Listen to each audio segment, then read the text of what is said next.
Hey kid, ever play Skin the Cat? Every town has an Elm Street. Welcome to Primetime, bitches. What's up, everybody? Happy Halloween. Welcome to Pop Culture Philosophers. Welcome to PCP Movie Night. In particular, welcome to the grand finale of Horrorfest 2022. I've got my t-shirt on. I hope you do too. Come on, let's get ready. It's so exciting. Tonight, we're talking about the Nightmare on Elm Street franchise. Every movie in the Elm Street franchise, all 9 films, are reviewed tonight here on Pop Culture Philosophers. And to join us on this grand slam bang finale, it's Jelani. What's up, my man? Happy Halloween, bitch. Good You to see you, got it. man. Hell yeah. We also got the man himself, Verno. What is up, my dude? Well, I feel like I need to call you guys bitches, but I don't have anything planned. So I'll just say, hey, happy to be here, man. I'm stoked to do this. I've been thinking about this franchise all month. Hell yeah. One of my favorite, in my personal life, one of the biggest fans of this franchise I know is Horny Time Horseshoe. What is up, my man? What's up, buddy? I have to be here, man. I love Wes Craven. Nightmare on Elm Street, my favorite franchise. And I do remember us moving in Michigan to another city, and we were house shopping, and my mom's like, what about this house? And it was on Elm Street, and I'm like, no fucking way. No way in hell am I living on Elm Street. We also got Fable in the house, but it looks like we're having some difficulty there. Let's see what's going on. Fable? Fable? He Yeah, fell yeah, asleep. Yeah. He fell asleep. Hold on, Hey I'll be guys, right back. go to sleep. Don't fall asleep. Fred Krueger, Somebody Dad. go wake up Fred Fable. Krueger. Also, Brooks will be joining us a little bit later, but hopefully he hasn't fallen asleep, right? Nightmare on Elm Street, y'all.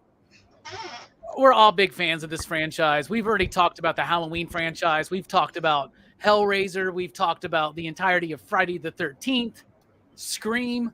Why not Nightmare on Elm Street, right? And this was intentional, right? We did a Wes Craven film in the middle of Horrorfest, like Serpent and the Rainbow. We kicked it off with the Scream franchise here on PCP. And now, of course, we're doing a Nightmare on Elm Street to finish it all off. This was, thought out this way. There's Fable. What's up, my man? Station, bitch. Fable woke up.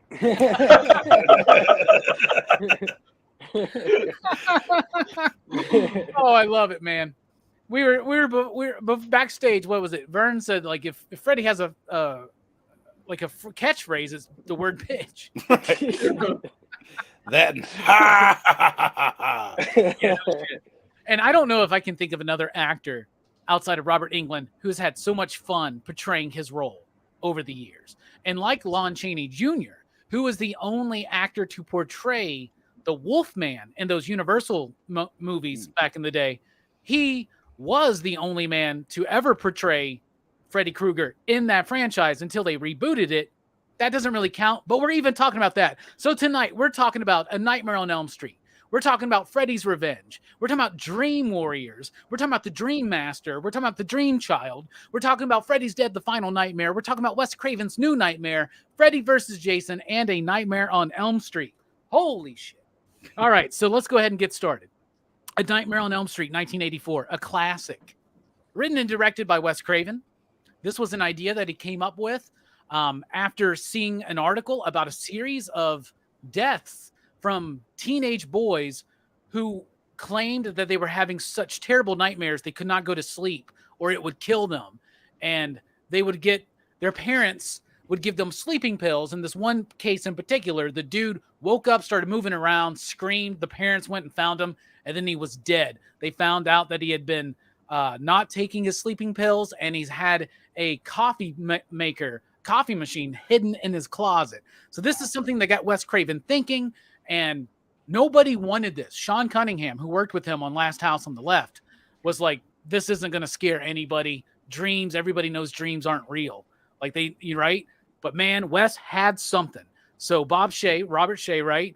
New Line Cinema. This is the house that Freddy built for a good reason. This movie always hits me every time I see it. There are certain effects that may not age very well, but for the most part, this is the most menacing that Freddy is. The music by Charles Bernstein is amazing and adds so much character to the franchise. I think it's absolutely phenomenal. Jelani, the first Nightmare on Elm Street. What do you rate it? What do you think? Let us know. All right. Well, you guys know, or if you know me out there, the one thing I cannot stand is messing with me while I'm asleep. And you can't mess with me while I'm asleep. I heard you. Paranormal Activity, the first one at least. There are a lot of movies out here that mess with people while they're sleeping, and this one is like the granddaddy of them all. When I saw this as a little kid, not in '84. It's probably on VHS much later. But my cousins was really big into horror movies. And they would either take me to see them when my parents told me not, they wouldn't. And then other times they rent things from Blockbuster and we just watch it. And this one was a Blockbuster watch the first time, and I couldn't sleep afterwards. It's one of those terrifying movies. It has Nightmare on Elm Street is by far, this is the horror classic. This is gold. This is what movies are supposed to be. As far as telling you a story, giving you compelling characters and deaths with them. Tina's death still kind of gets me. Johnny Depp's kill in this movie is the finest death, I think, in the franchise to me. I don't know why. How do you get sunken into a bed and then more blood than you produce comes out out of your body. Dream, So man. it's a dream. But yeah, Freddy is of the franchises. Unfortunately for me, is the least favorite of the franchises because you're messing with me while I'm sleeping. Like I want to sleep. I mean, Freddy. Delaney's got a couple rules. He's like, don't mess with me when I'm asleep, and don't fuck with my TV. Apparently, we found out last night on Videodrome. Yeah. Yep. Don't mess with TV either. Don't make me want to have sex with it. So I mean, overall, this is a fantastic film. It's my least, like I said, this franchise of the big three is my least favorite. Halloween being my first. Jason is Friday the 13th. Although they're like 90 movies, I still like those a little more than Freddy, just because with Michael Myers and Freddy, and Jason, you have a shot of getting away. You got not. I mean, if you play your cards right, you know how to run and not be trapped inside a room somewhere. You get away from him. But if Freddy knows you, and you know Freddy, it's a wrap. And it's just, you can't escape him. And that's why it's the least favorite to me, because it freaks the hell out of me. Like I said, it's a 5 because it's the scariest thing that bothers me on earth. I can't deal with it. It can't be a 5 to me. This movie kind of the same. I'm giving this a 4 or 5. This is a great movie. It's a fantastic movie, but he scares the shit out of me, and I can't deal with it. And I give it a 5. I love it when Delaney's like, "This movie's too fucking freaky. I got to give it some. I got to knock it down. A low score, yeah. I got to prove to it that it doesn't have power over me. Yeah, it doesn't have power over me. That's it." Speaking of the power, there's Brooks. What is up, my man? Hey. Happy Halloween, brother. Yeah. We were afraid you fell asleep, and what's crazy is maybe you did, bitch. I did, and Freddy showed up, but I just beat the shit out of him. Oh, you just said you have no power over me. No power. I just summoned Jason. Delaney gives it 4.5. I forgot to rate it. I give the first one 5 you digs. I think it's a perfect film, creating a horror icon. Nobody revolutionized horror for 3 decades in a row. Wes Craven did. He did it in the 70s with the Hills Have Eyes and Last House on the Left. He did it in the 80s with Nightmare on Elm Street. He did it in the 90s with Scream. And he almost did it in the 2000s with Music of the Heart. But he went in a different direction. Anyway, so a 5 from me. It's a perfect film, man, to me, because it's got some goofy moments. It's got some cheese factors, things that don't age well. But knowing how they made this movie, how cheaply they made it, when they did that rotating scene, when the rotating room was 2 times. It was Tina and Johnny Depp's character, Glenn. When they did that shit fucked up, dude. And the way all that blood water like fucking twisted the room and it kept spinning. Wes Craven and them are tied up there with the camera fucking spinning around. The blood spinning everywhere. The fucking lights are shorting out. The dude who dropped the blood got electrocuted. Like, no shit. This is some real shit that happened. And even crazier stuff happened in the Dream Master with the big gnarly chest scene. 5 from me. 4.5 from Delaney. Verno, A Nightmare on Elm Street. What do you rate it? What are your thoughts? This movie's the shit, man. This was, I mean, I'm sure for all of us, this was huge. Like we all watched this when we were way too young. I think I'd seen it by the time I was like 4 or 5 years old. I was terrified of Freddy, but it still holds up great. You mentioned the music is phenomenal. Nancy's acting. If you're gonna knock it for anything, Nancy can be a little annoying, but this is a little bit different than most slashers. Because think about most slashers, like Laurie doesn't know anyone's after her till the end of the movie. Usually they're picking people off, and you only know you're about to get killed right when you get killed. So this, like, she's anxious for like 50 minutes of this movie and just stressing out. But anyway, she is the only weak part of the movie. She is weak in that whole idea of having to stay awake. Because I don't know about y'all, but when I was a kid, I didn't really like going to sleep. Right? I couldn't wait to wake up because that meant more opportunity to watch cartoons, read comic books, play baseball, do fun shit, right? Mm-hmm. I didn't like going to sleep. I would fight going to sleep. I would stay up all night reading the same comic books over and over with my lights on. Like, I didn't want to fall asleep. We all know what that's like when you have to stay awake for something. And you're powerless because eventually it's going to overtake you. And that's something that that dread that you know he's coming, but you can't do anything about it. And the best movies of this franchise lean into it, and some of the worst lean away from it, I would say. Right. Yeah, they definitely get the franchise as a whole has a problem just following its own simple rule. It gets away from it at times, but it's easy to just forget or just like take for granted like Freddy's creation, like him in this movie, that makeup design and how good it looks. I got a bold statement, but I think if you go like 1,000 years from now, he might be the pop culture icon of our generation that lasts the longest. He might last longer than Jason or Michael for sure, because it's so primal and such an archaic idea. You know what I mean? So conceptually alone, this movie, I've always said, is it's just way deeper and more interesting and harder to come up with than the other icons. Also, merchandising. Like, oh my God, every kid had Freddy something. Like, they was all over the place. It's ridiculous. Yeah. It's weird. When we were kids, we knew who Freddy and Jason were, but we'd never seen any of the fucking movies. Yeah, true. Maybe you hadn't. Right. I was gonna say Here's my Freddy lunchbox. I had irresponsible parents, I think. I thought as children. I had irresponsible cousins. Right. But I'll give it. I wanted to do a 4.5. I was thinking while I was watching the movie, only because I just watched Halloween last week for like the billionth time, and it's so much more rewatchable. Jelani, I know you're big on that, the rewatchability factor. Yeah. This one in the third act, there's times in the movie where I'm like, all right, get to it, fucking kill Johnny Depp. Like, you know what I mean? There's times where it's like it slows up a little bit, but only because I've seen it 100 times. So it's a 5. You can't, there's so many iconic scenes that there's too many of them to mention. But I'll just say Tina in the body bag, I think, is the scariest part of the movie. Some scary. There's a lot of iconic moments, and that one's not even as iconic as some of the other kills, but it's still like that's so freaking creepy. So creepy. The one thing the one effect that doofs me out is his long ass fucking arms. Like, they just look so every goddamn time, man. I don't know, man. It does. And I've talked to people that they think that's the scariest part of the movie. So it's like to each his own when it comes to weird shit like that. You're right. It's the Scary body shit, bag, man. That shit, the way it just drops and then fucking slides across. And, damn. What about you, Hammer Time Whole Shoe? What do you think about the first one? I know you're a big Verno. fan. Did you rate it, Verno? 5 all day.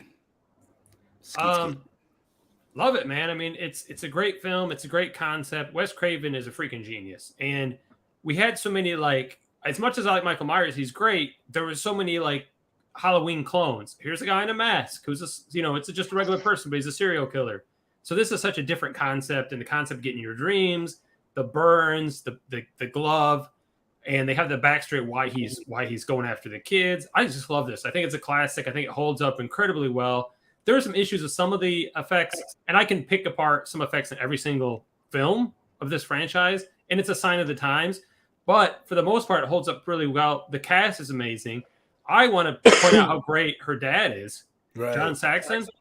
John Saxon. He's so amazing. And you were talking about, like, everyone knows who Freddy. They mentioned that in A New Nightmare. They're like, did you let the kids watch your films? And she's like, no, they know. Everybody knows who Freddy is. Like, he's like Santa Claus. Like, everybody knows who he is. Mm-hmm. And so I love that concept. You're right. He's that famous. He's that big, part of pulp culture. It's like Batman.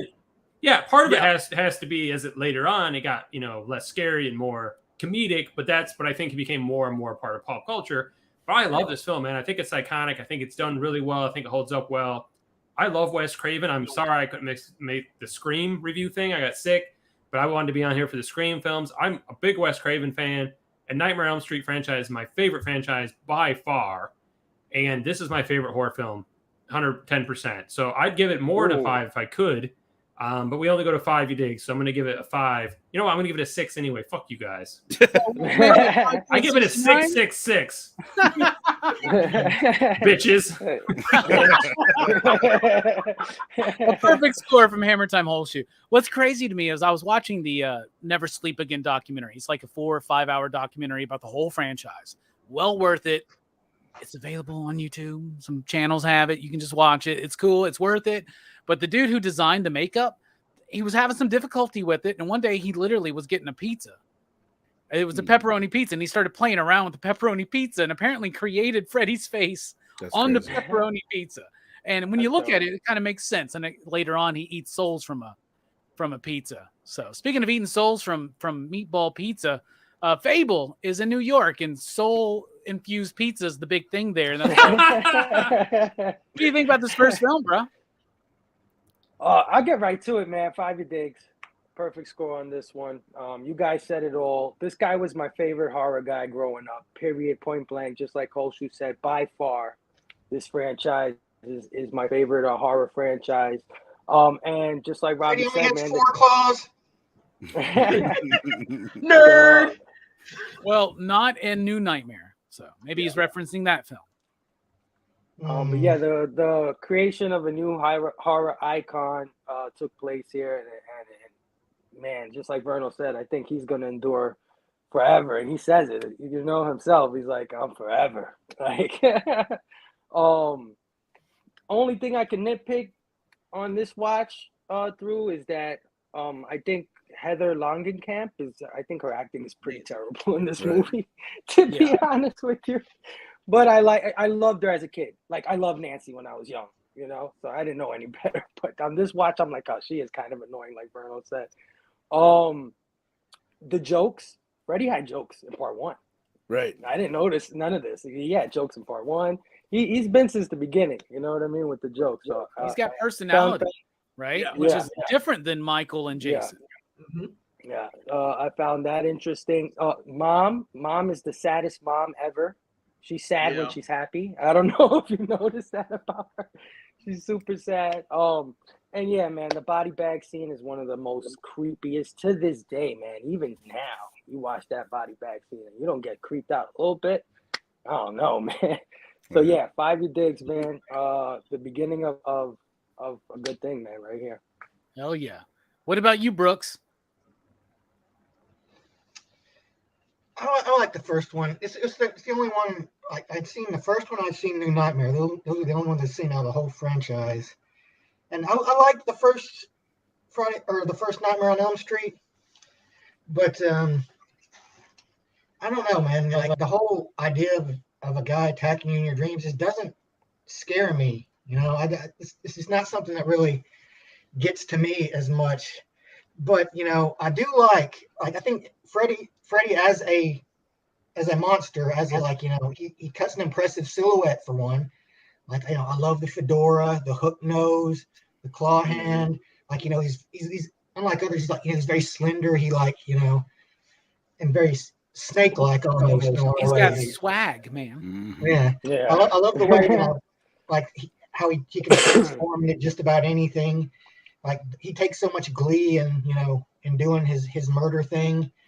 So, yeah, I think the Nightmare on Elm Street movies for me are less about, you know, being scary and more about just the entertainment of watching this crazy ass dude be like the worst kind of creep asshole.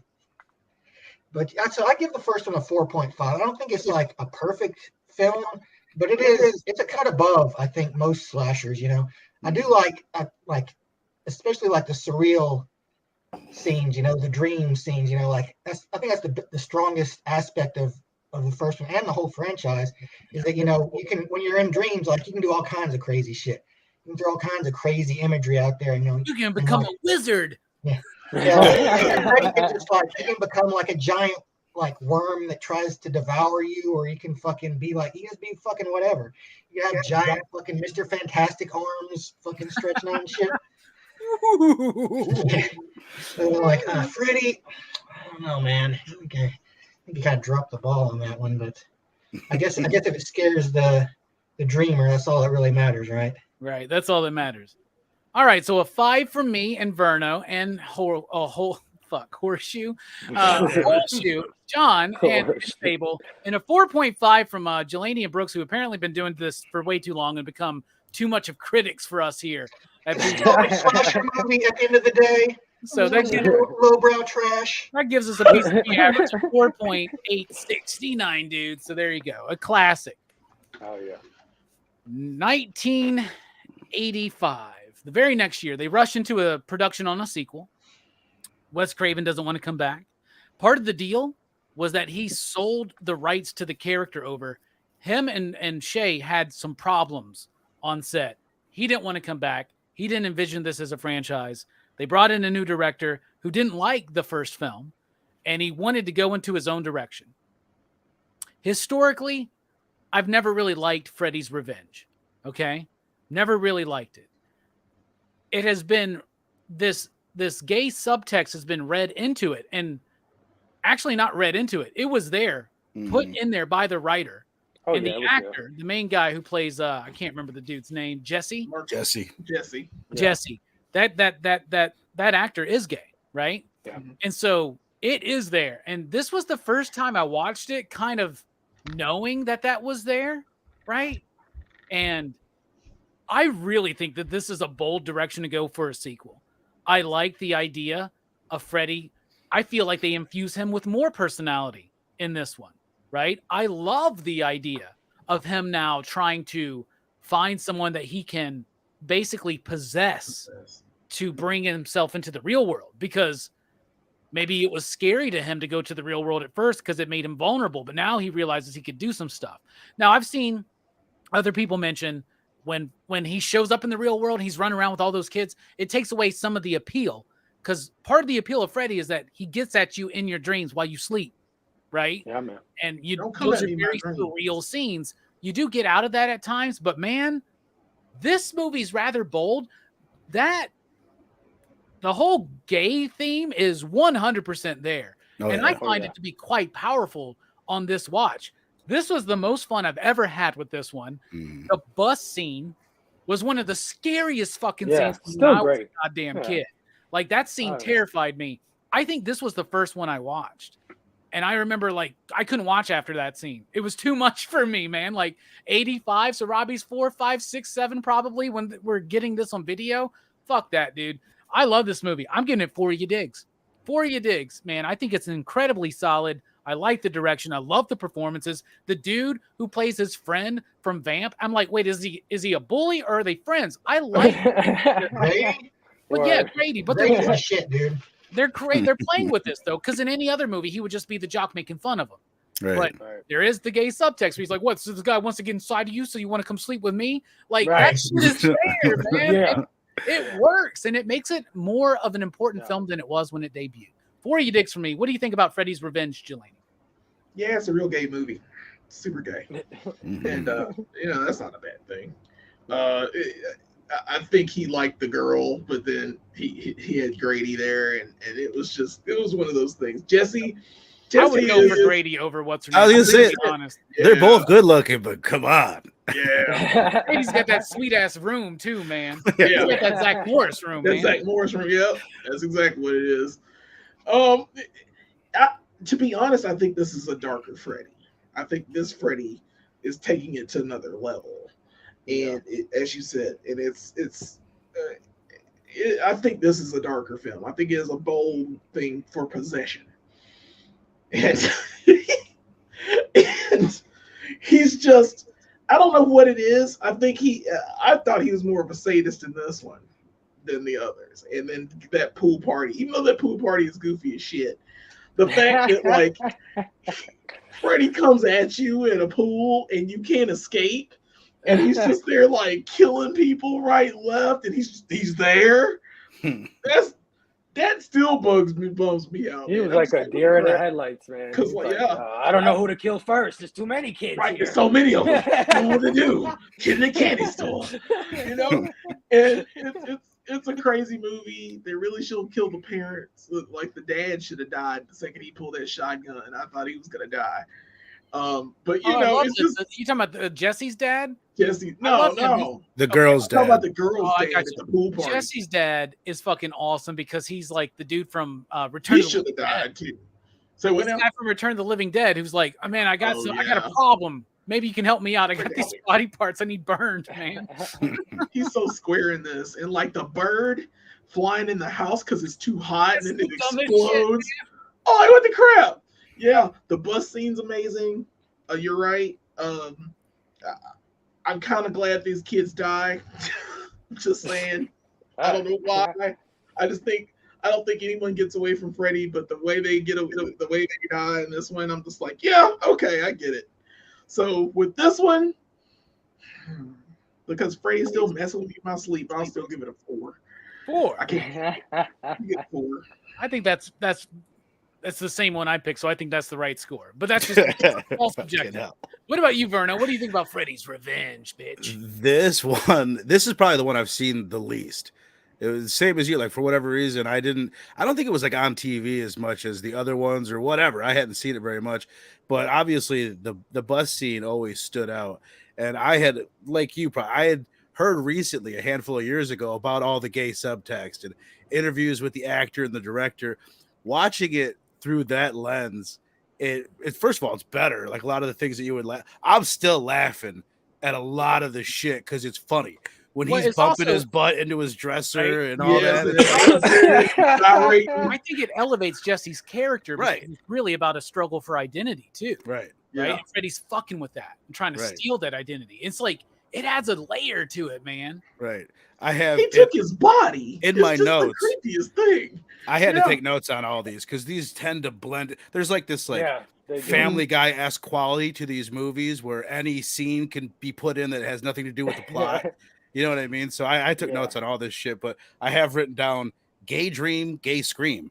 And it's just like when every time he screams like so when he's looking at the glove and he screams, like, it's hysterical. So that it adds a lot of entertainment to it. But another line when you've got the body, I've got the brains. Like, that looks incredible.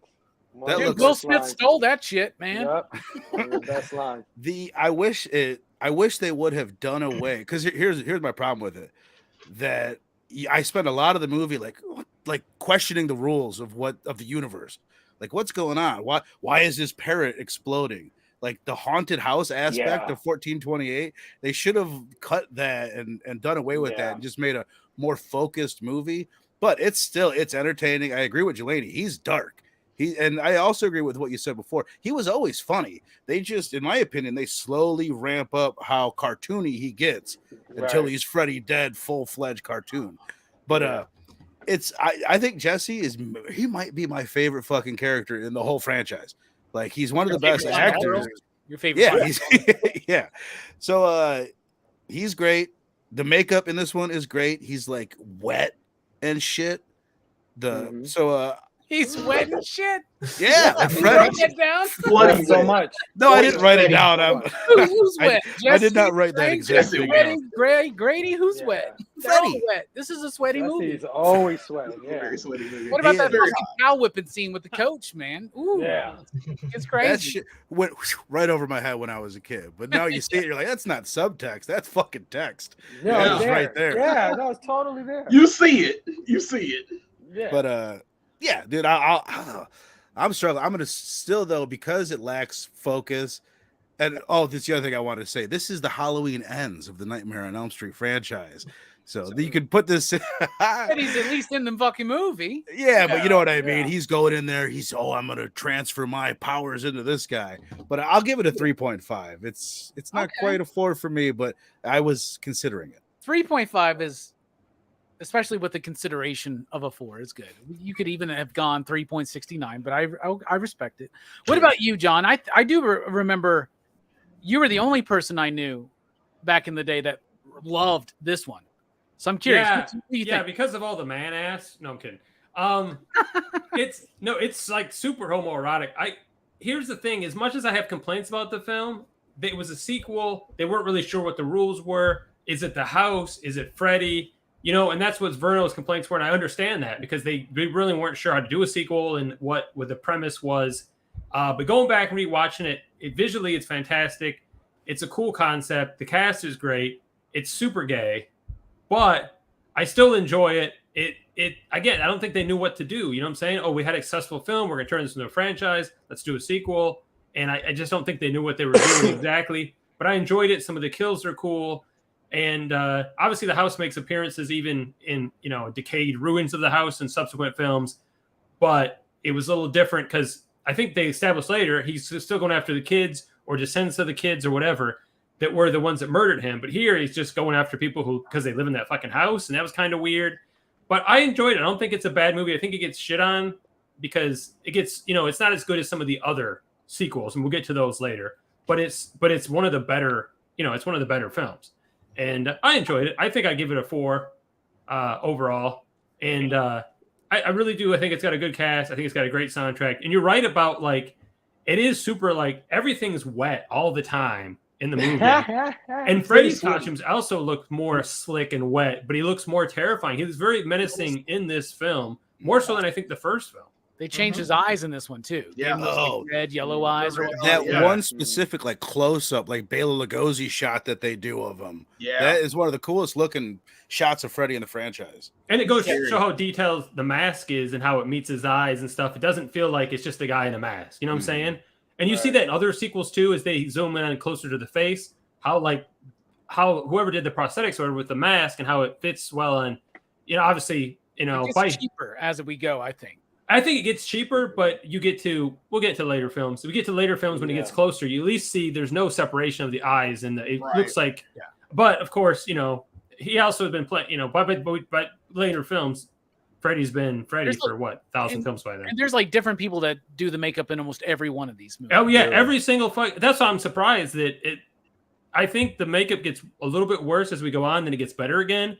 But I'm just surprised that like every sequel is a different special effects team, and they're like, no, we got to figure out how to make Freddy. At least they had something to base it on.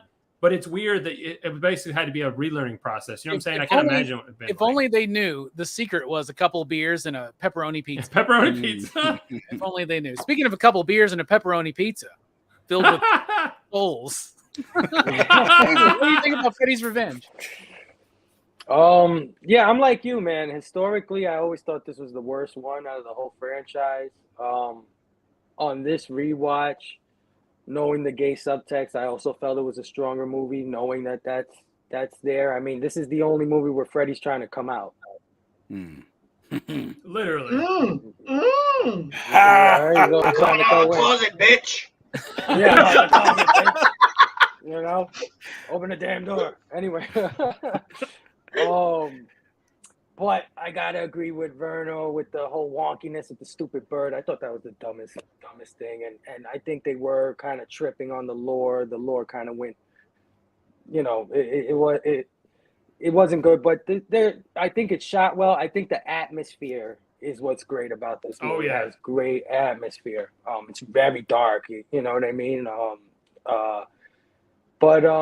Yeah, because of the wonkiness and because they kind of played with the lore in a way that I didn't like, I'm gonna go with Verno 3.5.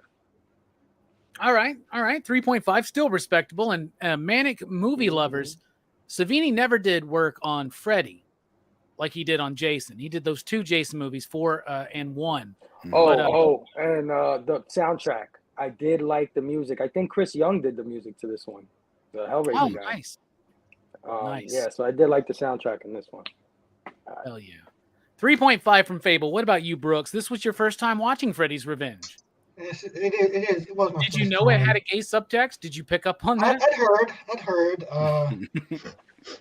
And I could see. It didn't seem as strong to me. Like maybe I've just kind of become used to that kind of stuff in movies and stuff. But I'd see it there here and there. But it didn't seem like a particularly gay movie to me. But I mean, I guess that's all on how you interpret things. But I thought it was an interesting sequel. Like I thought it was an interesting idea to try and do something different with Freddy. To have him try and possess somebody. To try to come back to the real world. And I think this one's probably a little scarier. I think than the first one, in the fact that he's not just attacking this kid in his dreams. He's trying to he's trying to basically possess this kid and override him, and it's more psychological, I think, because this poor kid is just he doesn't know what the fuck is going on, and this crazy killer dude is trying to fucking take him over and kill his relatives and his friends and everything. And it still has the surreal dream sequences from the first one. I thought it was a pretty solid sequel. I'd give this one a 4, I think. Oh yeah. All right, so a 4 from 4 of us and a 3.5 from 2 of us. Right? Mm-hmm. Yep. Yeah. Nailed it. That is a PCP average of 3.87. 69. Bro. Sorry. That's an only let's not forget that he went to a S&M club and found his teacher there. I think all right. that's pretty- 3.69 then. Yeah. You gotta remember the pertinent like stuff. dude like catches his teacher at an S&M club and he just like comes up to him and is like, I'm gonna punish you tomorrow. See, I couldn't tell. Like, let's go was- back to the school and hit the showers. was that a dream? That threw me. That whole bit. I'm like, I don't know who. Are they I both think that's dreaming? real. That was real. Okay. Oh, going to the club and yeah, that was real. That was Okay. real. Or was it? Bags. Or Right. was it? Game Yeah. of Thrones situation? Like, Right, that's who what I was knows thinking. what's real? Who knows? Is Child's the thing? Oh, sorry. All right, this movie made more than the first one, Oh, wow. right? So they were like, well, shit, we got a bona fide success on our hands. Let's do a third one. They did it 2 years later, 1987. We're the Dream Warriors. Bro, they had an MTV music video attached to this one. It was Patricia Arquette's first film. The first one's Johnny Depp's first film. This is Patricia Arquette's first film. A great cast of characters. They bring back Wes Craven. He's about to be making Deadly Friend, but he writes the first script and a treatment, right? They give it to Frank Darabont and his partner, new upcoming writers. They finalize the script.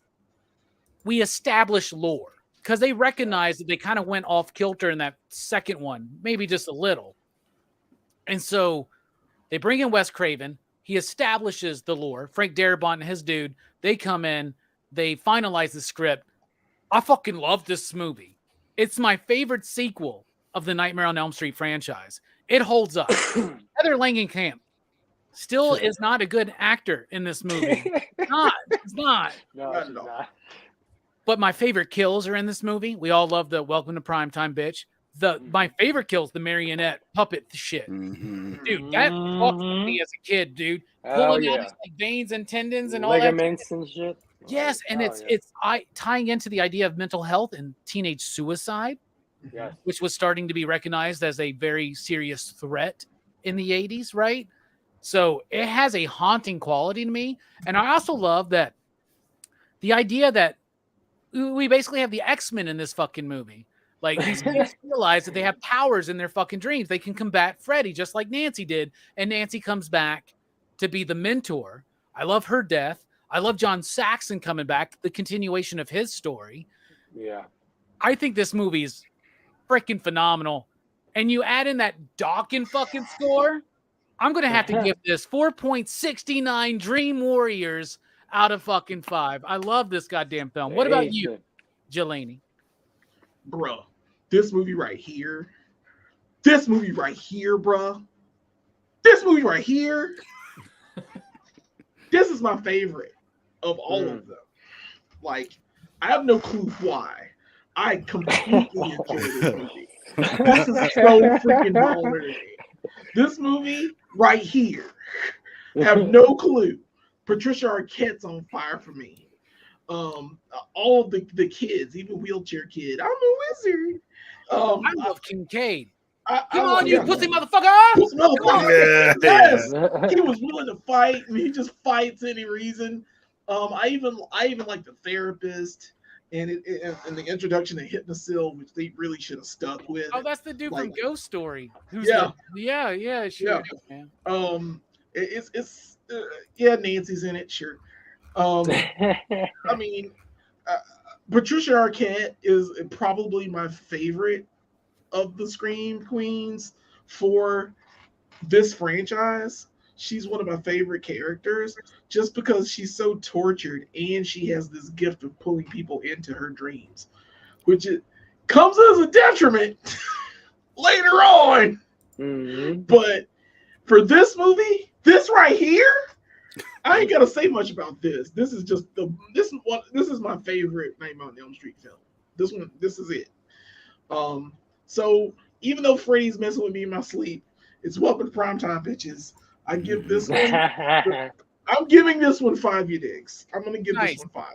5 Because- because he kills Zsa Zsa Gabor. He kills Right. me. He does on TV. It's just Freddy's is. I feel he's starting to be a little bit more jokey, but at the same time, he is scary as shit.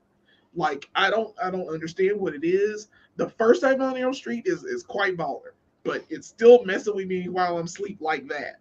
There's hypnosil in this movie. That's why I give it more. Because I take that shit back shit till part 6, man. How fucked Yeah, up? I know. And I'm just it like, goes back to the idea of these people have to stay awake. yeah, They you have to lose stay that a awake little bit in some of these or films. you die. Yeah. Yeah. And it's because you know Freddy if you do this, and that's why these kids are in the asylum, and they're the last of the Elm Street kids, you know, that have to survive Freddy, because this is his revenge. This is all, you know, last one was Freddy's revenge, but this is more so of his revenge because he's actually stalking the kids that are still involved from the first movie. So yeah, I love the lore. It's baller. I love this one. This is Perfect score from Delaney. Hell yeah. A true dream warrior he is. What about you, Vern? This is one that it's like I always used to hear a lot of people say like, oh, that's the best one, or that's the best sequel. Either it's the best one or best sequel. And I was always, as a youth, I used to have an issue with movies that were in one setting. Like it's like Halloween 2, it's at the hospital the whole time. It used to just, for whatever reason, it bugged me. But I watched this. This is one of the last ones I watched, because I watched these in a weird ass order, inspired by Joe Corallo and the order that he watched the Teenage Mutant Ninja Turtles franchise in. So this was one of the last ones I watched, and it fucking blew me away.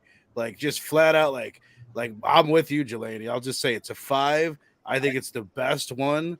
It uses the concept the best, I think, of the dream. There were a lot of little things that I thought was cheesy, like the wizard thing, or in my dreams, I'm strong, and he walks through the wall, or I'm dangerous. Like I used to think that was corny, but in this watch through, like all that worked for me.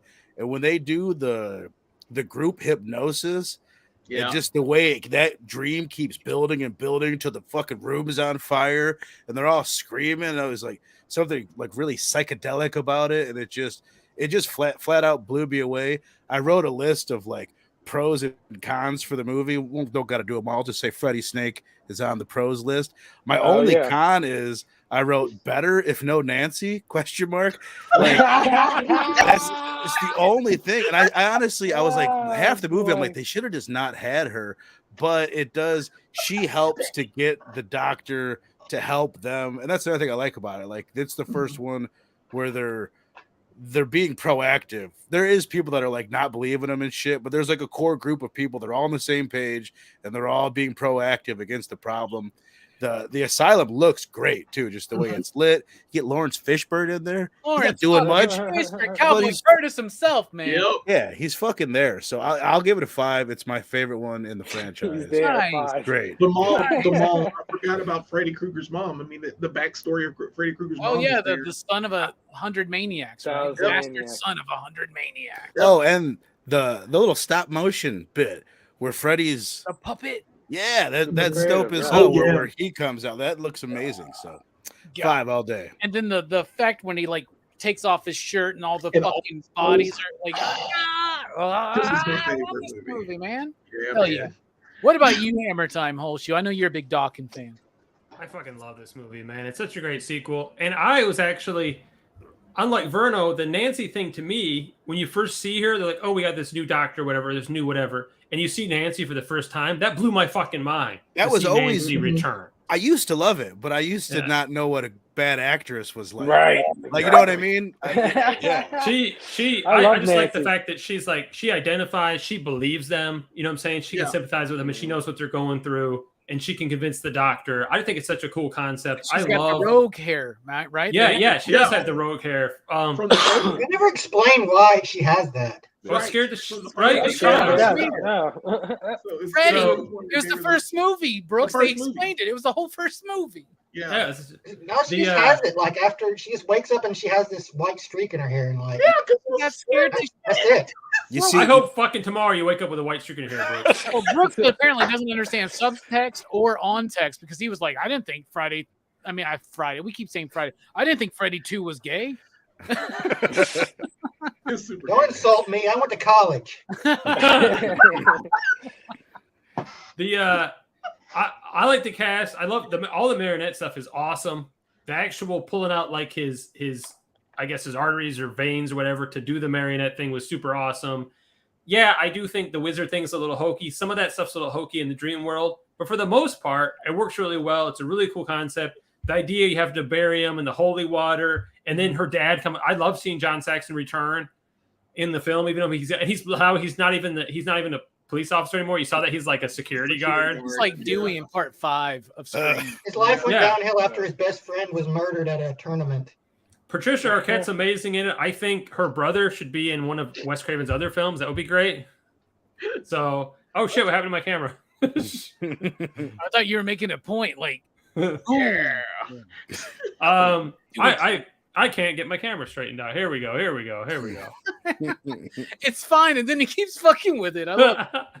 Anyway, I love this film, man. It's the sequel I wanted. Two is not bad, but this does fix the lore. It talks about Freddy, where he came from. We talked about this already, but I really feel it's a really strong sequel. I think it's a great cast. I love the fact that Nancy came back. I love everything about this film, man. It's a 5 all day. It's such a fucking great sequel. And I think the strongest and we'll get to it later, until Wes Craven comes back in the directing role, I think it's the strongest of the franchise. Well, yeah, I'll just go ahead and say We'll get to that. If you don't have time to watch all of the movies, you can watch 1, 3, and 7. Yeah, and it's the perfect trilogy. There's not a better trilogy in all of horror. You are correct. Except for maybe Halloween 1, 2, and H2O. Oh, God, no. Yeah. But not the new Halloween trilogy. Anyway. Skip that at all costs. Abel, what about you, bro? You love soul pizza, man. So does Freddie. What do you think about the Scream? Pizza all night. Let me order a pizza. I'm getting hungry. Yeah, man. This is the movie that started Freddy on his this is the Freddy we come to know and love. The jokester, the clown the clown prince of nightmares, you know what I mean? Basically the Joker of dreams, and he's playing games with all these kids and doing cool death kills. This is like when it becomes a horror adventure.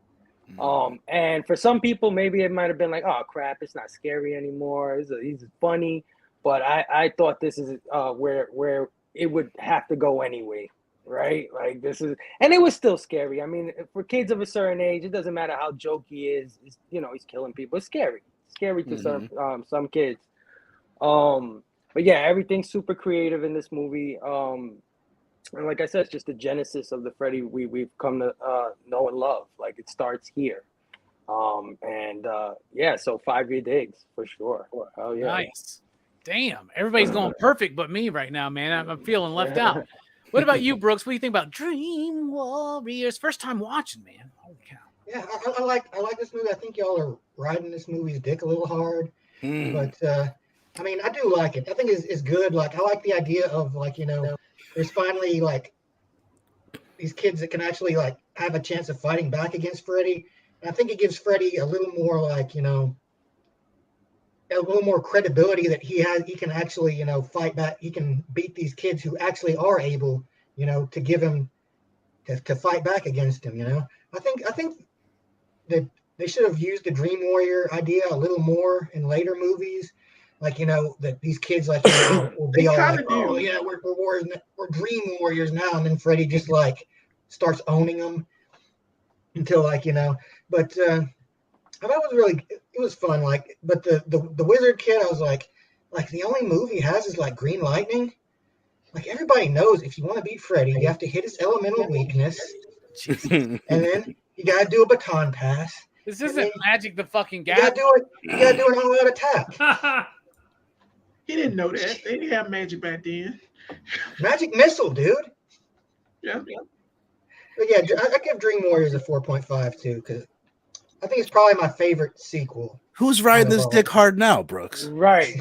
I just love how Brooks is always I'm just giving a little 4.5. Brooks is always like, no matter what anybody says, Brooks is like, I thought the movie was like this, regardless, right? In this one, he's like, y'all riding this movie's dick too hard. What the fuck, Brooks, man? What's going on? All right, so a 4.5 from Brooks, a 4.69 from me, and a 5 from everybody else. For a PCP average, a 4.8943 FREDDY. Whoa. 69, dude. Why not? All right, the very next year, they make The Dream Master Part 4. This is where the dip happens for me. Okay? Now, growing up, I liked this film because it has some gnarly special effects. It's got some great cinematography. It's got some great moments. And it's got drama doing anything in the movie, right? And the Alice's brother, who's like the fucking, like, he's training to be the fucking next American ninja. You know what I'm saying? And that's the thing where it's like anything. I fucking love Dramarama. I love that song. I love that in this movie. But Patricia Arquette, they didn't bring back because she wanted more money. And they didn't want to pay her more money because they were just going to fucking kill her off. They bring in the survivors from Dream Warriors, Kincaid, the kid that couldn't speak till the end, and Patricia Arquette's character. And then they kill them all in the first act and then make the whole focus Alice, because Alice is the Dream Master. She's the opposite. She's the good opposite of Freddy. Okay, I can buy all of that. This was the one time where I really, as an adult, started really enjoying it for what it was. As a kid, I liked it, but as an adult, I didn't like it. Like, I fucking hate the ending of this movie. Evil sees its own reflection and it dies. What? That's it? Yeah. You throw a mirror up on him? Yeah. And then so he gets resurrected because a dog pisses fire on him and he comes up, he goes, "You shouldn't have buried me. Some explanation, please." This is like the Han Who sent resurrection. that damn dog? Fuck. What the fuck is going on here? The whole That being water fell off. It's got good atmosphere. It's got some good kills. It's got some great special effects, including an appearance by Linnea Quigley. But mostly what you see is her tits, because when they do that whole scene where Freddy's like showing his chest again, pulling out, that's Linnea Quigley. Yeah. And that shit was actually like a fucking 15-foot, 20-foot tall chest that they made with all these people in them. And like Linnea's there to like, give us the money shot, right? And during production, that whole thing fucking fell over and just collapsed while everybody was in it. Luckily, nobody got hurt. But yeah, Linnea Quigley's in here. There you go. Did not know that being said, that changes some things. the movie is stunted because it focused. They're trying to do that psycho shit where they're like the Dream Warriors that survive, but they kill them all off, and then they kill Tuesday Night's character, which was Patricia Arquette's character. Then they change the focus to Alice. They run out of budget. They can't even kill her brother correctly, so they have him fighting nobody. The reason why they had him fighting nobody, there was no budget left to film his death scene. So they were like, just fucking act like you're fighting someone. Like that's literally why they did that. The movie falls flat, but for me on this viewing, I did appreciate the stuff I did like about the movie. I think it's all right. I'll give it a 3. It's not the worst. It's nowhere near the best. It's mid. It's mid, Freddy. It's 3 for me. What about you, Jelani? What do you think about The Dream Master? It's not mixed for me. This is the decline. This is where it starts to get like they became the next few movies became chores to watch. It was a chore to watch this movie. Like, A, no Patricia Arquette. B, you killed all the Dream Warriors.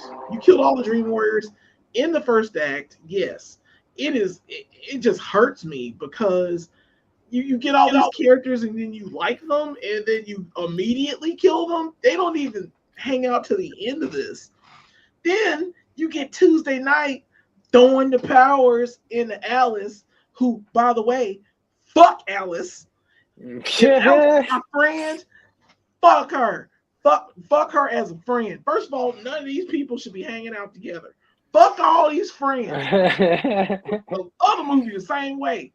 Fucking Alice, I hate that fucking character. She fucking pulls people in the dreams and kills them, gets them killed. That fine ass black girl studied, but all she wanted to do was study for a physics test. You want to suck some face? Oh my god! Test, and they sucked her face off, and I was mad as hell. I was like, I forgot about this movie. I was like, damn, she's cute. God, I hope they don't kill her like right off. And they killed her, and I was like, oh god damn it. She reminds Jelani of someone that he had a crush on in elementary school, doesn't it? It's just horrible, man. I hate this movie. I hate Alice so much. I fucking hate Alice. She is a waste of time and effort. I think she's worse than Nancy. I really hate Alice just because she's pulling people into dreams. If she just went and lived as a hermit if she went and lived as a hermit and like died, Freddy would be done. It would be absolutely done. Cause like I feel bad Tuesday Night gave her the powers, but then she should have just been like, oh, I got powers now. I should probably just kill myself. She didn't. I'm serious. Cause like I hate Alice. I'm sorry. I get on this tangent all day, but this is a decline. I feel you. I don't like her either. It is hot trash. She is hot trash to me. I cannot stand this movie. They get worse. So I'm gonna say that this one's like a 2. I'll give this one a 2 because like I was physically angered by this one, but there are more movies that just. You may give it a 2. I think it's got some of the best practical effects of the whole series. It does. It's got great practical effects. I do like the Karate Kid. American Ninja Warrior. I do like certain things about it. But when the story changes, when you kill off the Dream Warriors, that's when you lost me. You lost me immediately. And I hadn't watched this movie. I don't think I've ever watched this one. This was the first time I've seen this one. And and it seems like you don't like Alice. She's the Ben Affleck of this movie. So I'll give it a 2. Why? Because she likes to have sex in the back of a Volkswagen in a very uncomfortable place. I fucked that whole bit up. Yeah, what about you? 2 you digs from Jelani. What about you, Verna? I think Alice is amazing. Let's start there. No, I'm just kidding. I also do not like Alice. I don't hate her. All right, she's no Ben Affleck. It's funny because this is the movie for whatever reason. I was born in 83. I think, what is this, 88? 88, I think. 88. This is the movie this is the Nightmare movie that I saw the most as a kid. For whatever reason, we rented the shit out of it. And I loved it, just like the Karate Guy. Like there was like movies had to have a Karate Guy at this era. It was just huge. We all thought we were Kung Fu warriors back in the late 80s for whatever reason. Probably because of Karate Kid. Plastic nunchucks, man. Right. Yeah. I got real nunchucks. Fake ninja stars. It's got some great kills. The waterbed boobs. Those are some phenomenal boobs. That's a great kill. I love Dream Johnny or whatever. That's why I gave it 2. 2 digs, one for each titty. The opening in the junkyard, it just looks cool. Like when they pan out, you see the earth is a junkyard. It's stupid that the dog pisses on him to revive him, but I always like that.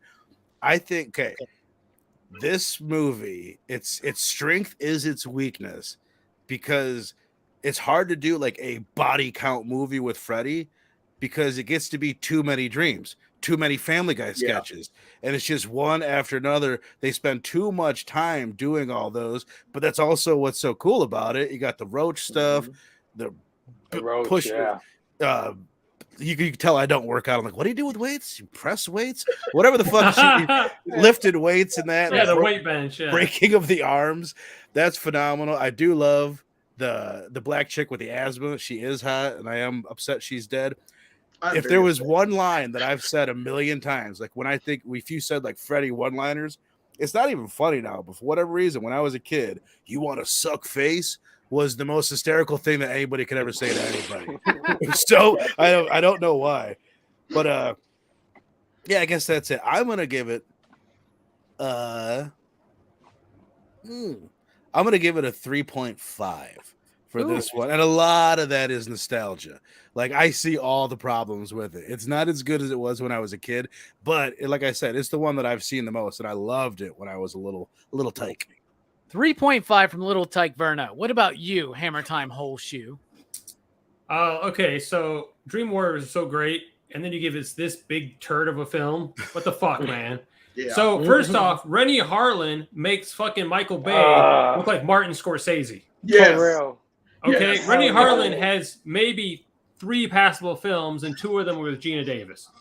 Yeah, Yep. because he also did Die Hard 2, my least favorite of that Yes, franchise. yes, I'm saying. Die Hard And 2. well, Die Hard 2, go back and watch it, and I'm like, oh, Bruce Willis is great in it, but a lot of it doesn't make any goddamn sense. Contrivances, yeah. It felt like this movie was being written as they fucking directed it, like with no fucking sense. Oh no, that's the next one. There's some cool kills. There's some really cool kills. That's where it ends. And then not having Patricia Arquette, and then killing off the Dream Warriors. How they brought him back was stupid. How they killed him off was stupid. It's clearly a cash grab, and it's I think it's the worst of the franchise. And a new low especially after Dream Warriors was so fucking good. Let's just take advantage of our audience, and what a big giant pile of shit this movie was. But there were some cool kills, and man, I think it really bugs the shit out of me that they couldn't get Patricia Arquette back, because I think she would have helped the film. But if they're just gonna kill her off, but I guess too, if you're a young person and you hadn't seen Dream Warriors in a while, you might not even realize it's not the same. You know what I'm saying? Clearly, it's not the same actress. But you know, hell, they brought Alice back and her boyfriend back for the next film, but they couldn't get fucking Patricia. Anyway. It's not a very good film. There are some cool special effects. I'll give it that. There are some cool kills, so I'll give it points for that. But beyond that, it's really, really not a good film, and I think it hits a low. And that now New Line was just like, hey, money, and they're just like putting Freddy on the end of a fishing line and throwing it out to kids to make some cash. And I think this hurt the franchise overall, and I think it hurts the credibility of the franchise. After Wes came back and worked on 3, and 3 was so fucking good. God damn it, this movie pisses me off. So I would give it, only because it has great special effects, I will give it I'll give it a 2. Damn. A 2. I feel like I'm being generous giving it a 2. You are. Because the story just doesn't make any goddamn sense. And that I'm so mad that these great Dream Warriors in this great film, it shits on those characters because they get killed off so easily in this film. How they bring them back is so fucking stupid with the dog piss. And how they kill him is so stupid. You should have buried him. What does that fucking mean? That was the whole point of the last movie. They had to bury you. Yeah, they had to bury him, but dog pee can apparently clear the holy water, and the dog dug him up. I was watching this dog that's more demonic than Freddy. Right. Yeah. Like, I want to know where this dog come from. Yeah, I want to see a movie about this fucking dog. Is that Pickles the dog? When you watch Never Sleep Again, the documentary, when they're talking about this film, they're like, yeah, you know, like dogs are animals and Freddy's an animal, so it made sense. That's some Rennie Harlan shit. Gotta be. Parrots are animals. So. I hope Rennie Harlan sees this review and he can go fuck himself. A 2 from Whole Shoe. So there you go. At least we're getting some decent 2s for Linnea Quigley's tits and the Wet Dream waterbed tits as well. The waterbed thing is cool. There's some cool kills. The waterbed's fucking badass. It is. And so is the roach thing, even though it's disgusting, is kind of a cool concept. Yeah, like, she doesn't like roaches because we saw that in one scene. Right. Yeah. Nobody likes fucking roaches, dude. Up the Roach Motel, man. Once you go in, you never. I like that. Yeah. Once you check in, you can't check out. Yeah, man. When I watching this whole franchise, when you said it's the worst of the entire franchise, I'm like, really? I really think it is. There's worse. I think it gets worse, but I think this is the low. Hey, but what about you, Dream Master? I agree with you. Compared to part 3, this is a drop, and it is kind of stupid. A lot of the things are dumb, but I was entertained for the most part. I was just entertained. I think that this uses the most practical effects out of all of the movies, because I've seen these back to back to back, and this one I think has the most. Is this the one where the heads are just coming out of his freaking chest? Trying to grab stuff. Yeah, that was crazy. That looked awesome. Yeah, there's a lot of good practical effects, but yeah, it is pretty stupid. So it's a bad script. I agree. Really bad script. I'm gonna go with 3. Because I was entertained and I like the practical effects, but yeah, this is a drop from 3, and it is dumb. And yeah, I wanted to see Patricia Arquette, and I wanted to see the Dream Warriors, man, and we loved them. Like, at least, you know, give them a proper death, not that bullshit, you know. So yeah, 3. You guys mentioned the bad script. I will mention this too. So they get the script being worked on, and then a writer's strike happens. So they made this film during a writer's strike where they didn't have any screenwriters. So they were just coming up with a lot of the shit as they were going too. So that's part of it. Y'all need to watch the Never Sleep Again documentary. I think I saw it. Definitely. I saw it. Yeah, I gotta watch it again though. Really cool. Brooks, first time watching Dream Master, man. I'm really excited to hear this. 5.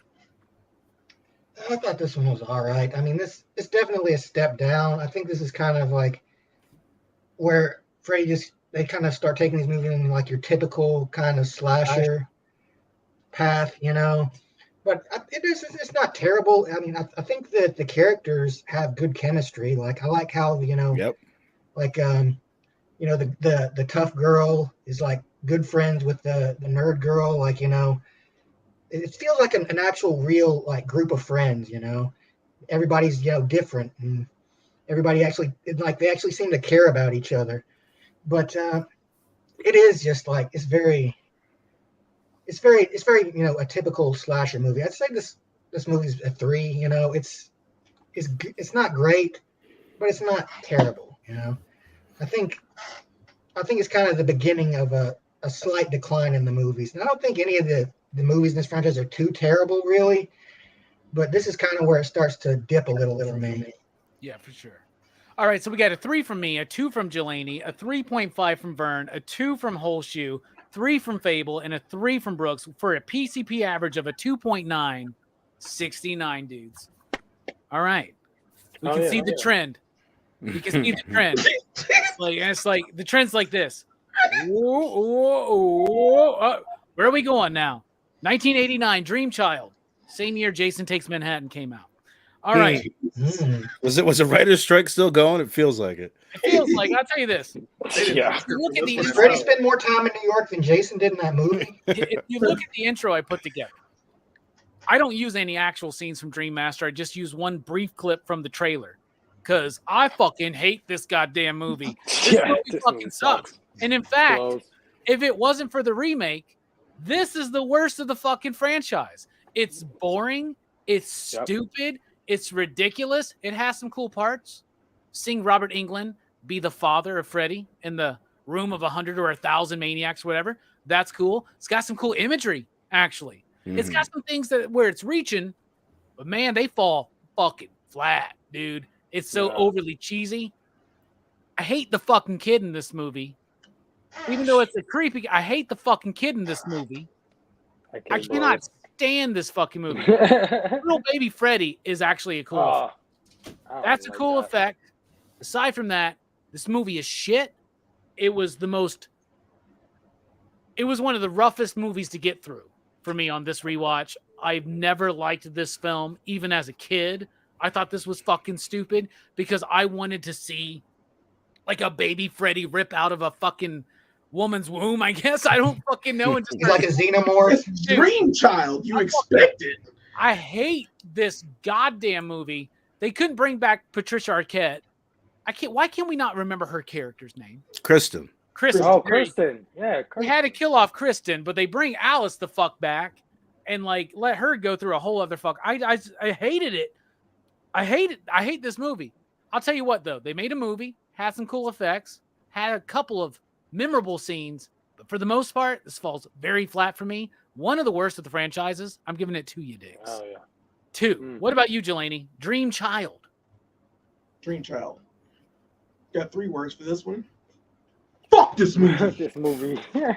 Fuck the shit out of this movie. Fucking hate it. You can tell they didn't have a script. You can tell. You know how long it took me to watch this movie? It took me 3 days to watch this movie. I know. 3 so bad. days. 3 days. Like almost as long as it took them to release it after the 4th one, because it came out less than a year after the last movie. Yeah. I had to They watch rushed a the double shit feature. out of this, man. Yeah. I had to watch a double feature to catch up to get to where we are now because I had to wait 3 days because I was like, I'd stop it.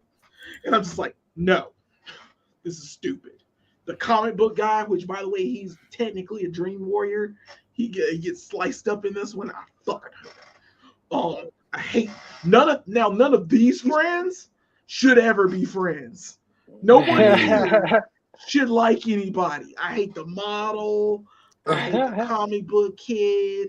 I like Yvonne for some dumb reason. She's Wait, like this is hold on the a second. heart This of is it. the one where the dude turns into the motorcycle guy, He turns right? into the motorcycle. Yeah. That's badass, man. That Is badass. It's a That badass was the kid. best part. And That's the best part. it's at the beginning. So mercifully, This one, you by get the it way, is apparently the most early. fucked by the MPAA. There's like Yeah. half. They They cut said out. that over half of what they shot, special effects wise, was cut out of this movie. Yeah, I No get it way. now, but it's at the same time you can tell they didn't have a script though.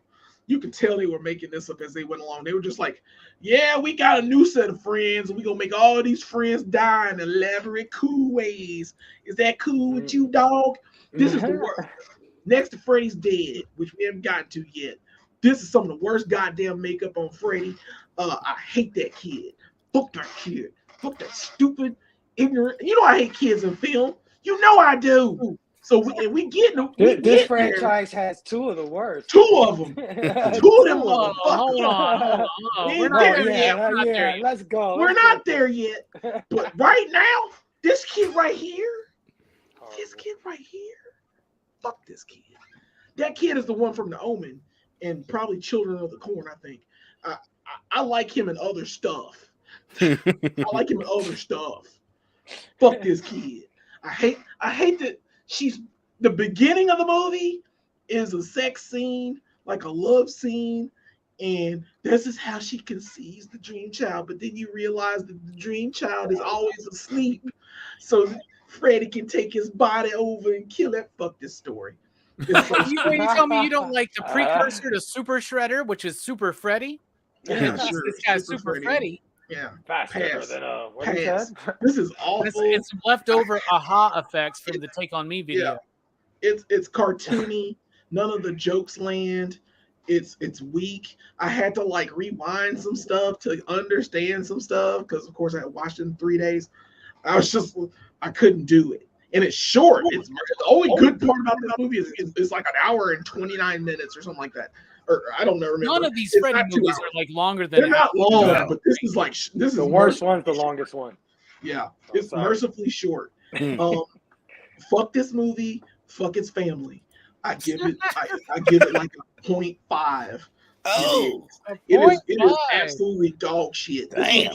Dog shit. All right. I hate Alice more than anything.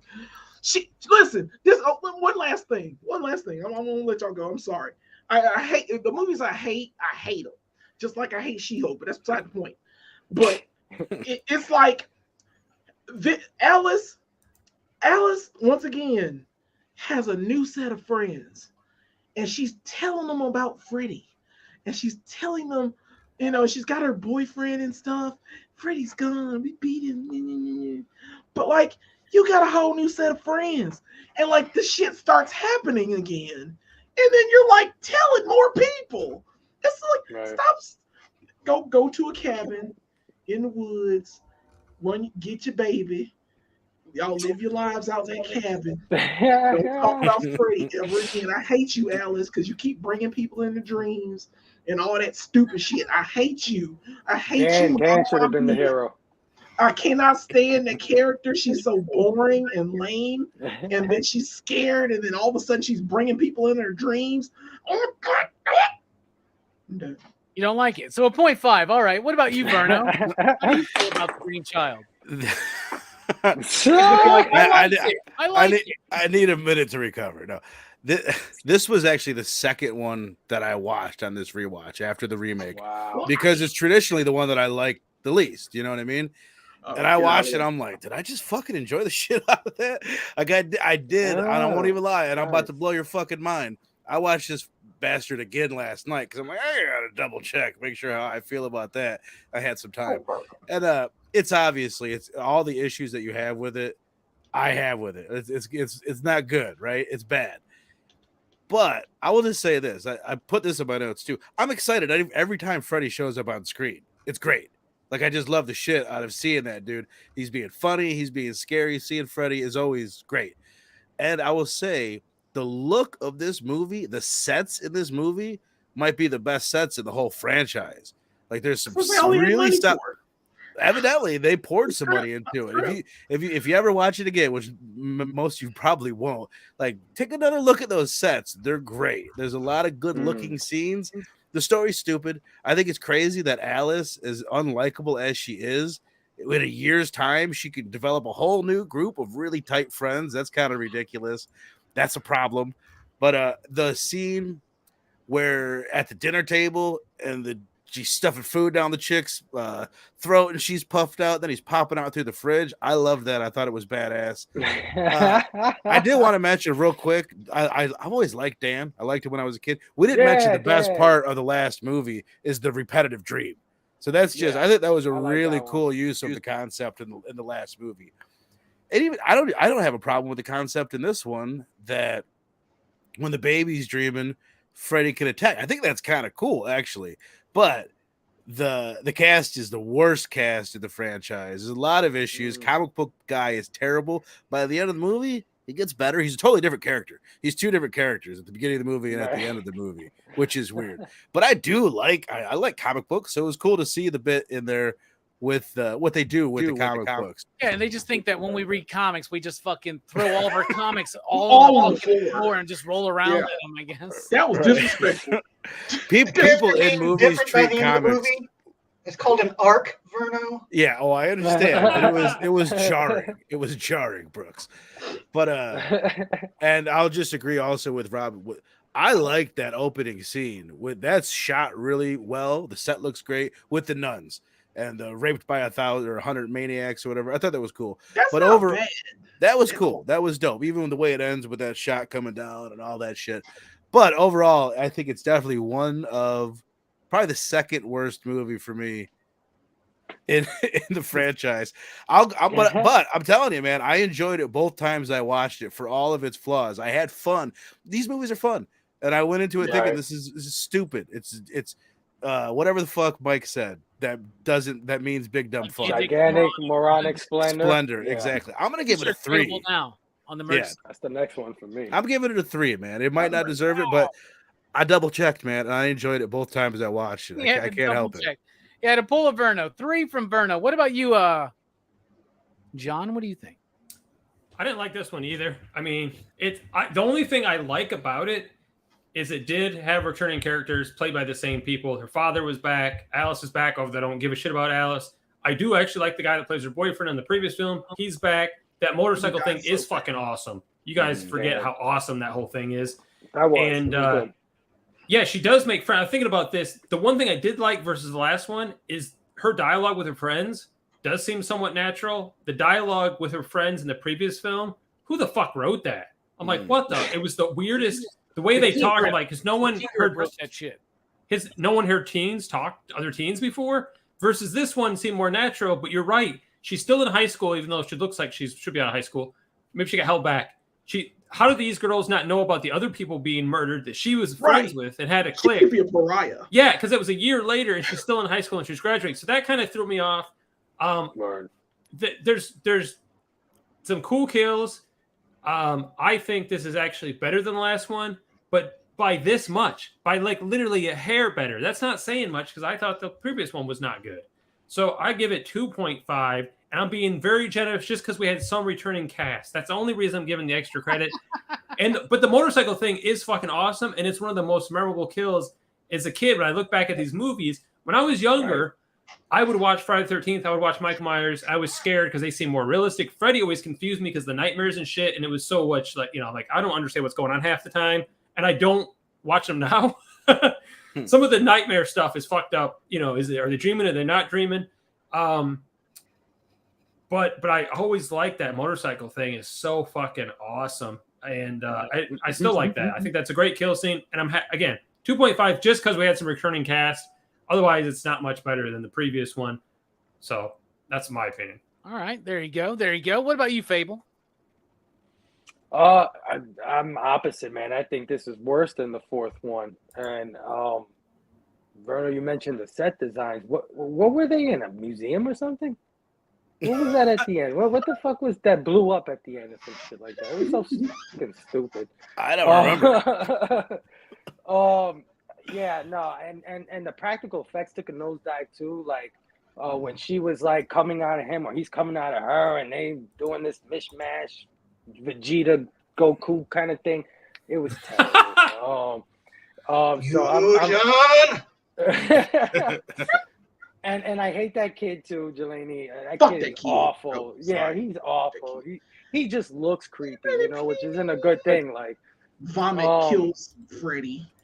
yeah, and he does the voice too, like, "Hey, Freddy, I want to be like you." I'm like, shut up, kid. Yeah, 2.5. 2.5. 2.5. You're right. I forgot about that. Like the kid does throw up on Freddy, and that's what kills him. It's so stupid. It's just the stupidest. It's just dumb, bro. So dumb. What about you, Brooks? This was your first time watching Dream Master. What do you think about it? It was. This is the movie where the franchise fatigue started to hit me a little bit, I think. it's very, you know, it's much like the last movie. It's a very basic slasher kind of plot, but you know, it's like they stopped caring as much because, like, you know, oh, we know like there's a base for these movies, so like we don't have to try as hard. But you know, it's not the worst. Still, it's got its moments. You know, they still do some cool things with the dream scenes, but it's not very good. I give it a 2. A 2. Wow. Yeah. All right. From me, a 2. From Jelani, a 0.5. From Verno, a 3. A 2.5 from John and Fable, and a 2 from Brooks. So that is a PCP average of 1.869. So that's the lowest one that we've rated so far. We're going to take a quick break, but don't worry. When we come back, we still got 4 fucking movies to talk about. Freddy's Dead, New Nightmare, Freddy vs. Jason, and yes, even the remake. We'll be right back here on PCP Movie Night finale, A Nightmare on Elm Street, bitch. I hit the wrong button. I thought I was hitting the, you know, the intro. We're in the dream world now.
What's up, Brooks?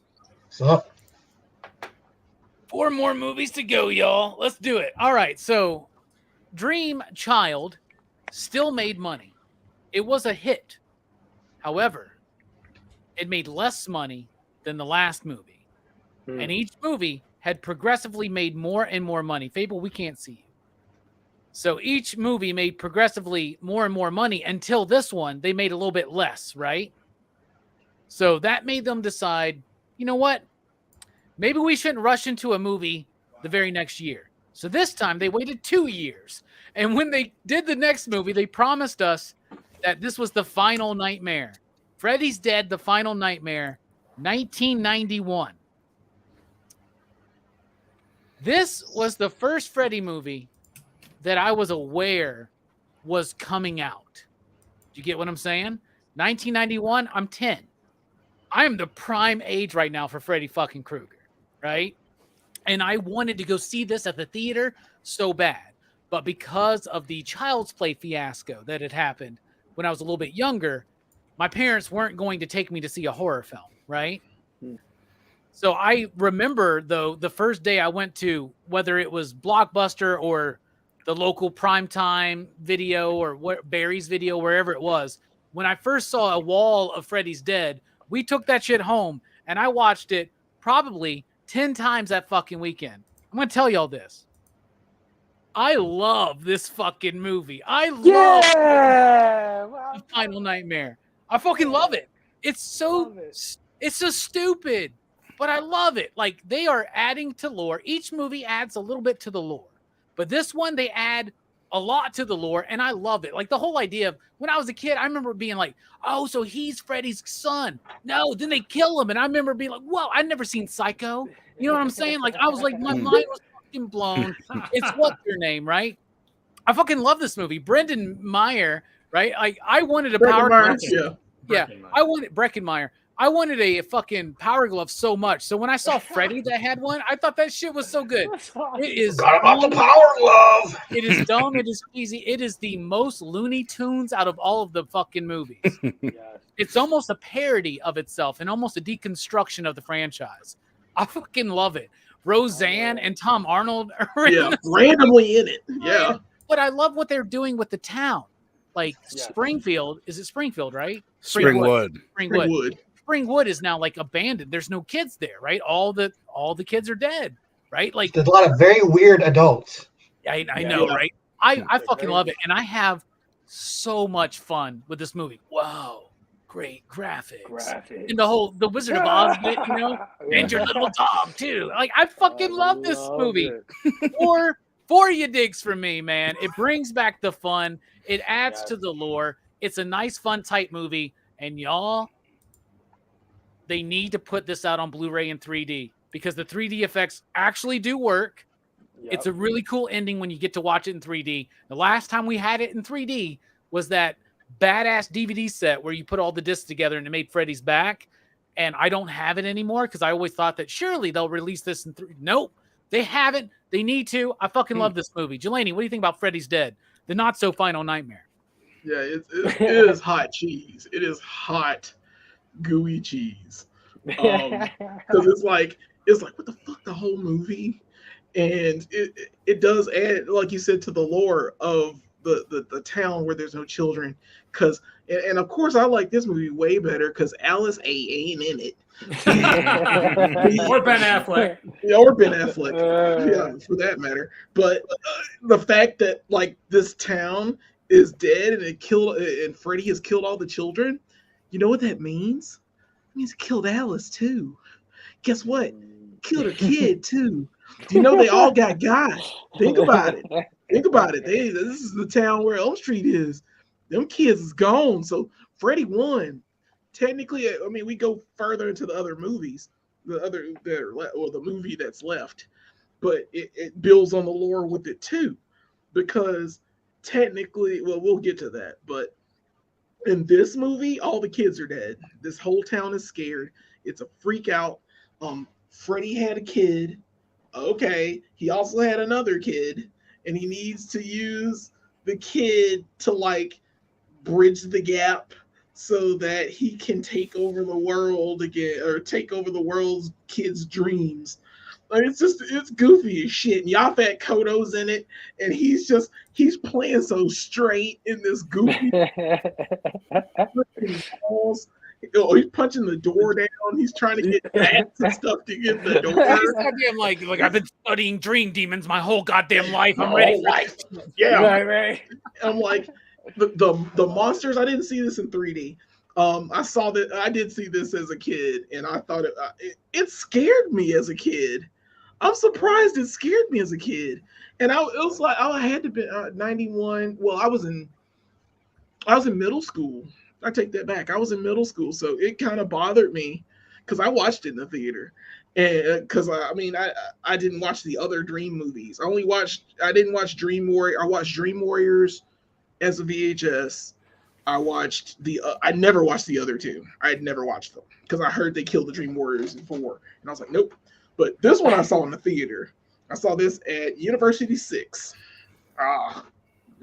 Rest in peace, University 6. You were a great theater too. Where I saw Rookie of the Year. Man. Yeah. And it freaked me out for some odd reason, but now that I've seen it as an adult, it's cheesy as hell. Robbie, you're right in a lot of different aspects, but I'm still gonna give it a 3.5. This is a 3.5 movie. 3.5. I can watch it again. I have notes for this one, and I just chose not to use them just because it's just such hot cheese that I don't really need to like critique this movie. Right. And By the way, Tom, Brian, there's just not a way to do it. He doesn't die in the film. He actually makes it through. No, he lives. Yaphet Kotto lives, along with the daughter, Freddy's daughter, and that random butch girl lady. I was watching one beating up everybody. Never Sleep Again. Great documentary. But in this one, when they were talking about this, somebody said, too many fucking people live in this movie. It's just kind of true. It's not so much of a body count, but it's fun. It is the Gremlins 2 of the Freddy franchise. Right. Speaking of Gremlins 2 and cheese, Berno loves the cheese, extra cheese pizza. Good shit. What do you think, Berno, about this film? I too, Jelani, saw this in the theater in 91, so that would make me 8 years old. And I remember loving the movie, but being disappointed by the 3D. Even little 8-year-old Verno was like, "It didn't look too 3D to me." But you nailed it, Robbie. This is full-fledged Looney Tune. I got your ear, Carlos, and just like everything. Like I hadn't seen this movie in forever, and then like Carlos, Spencer, the girl that's all fucking pissed off and angry. You ain't gonna get any. You ain't gonna get any. Right.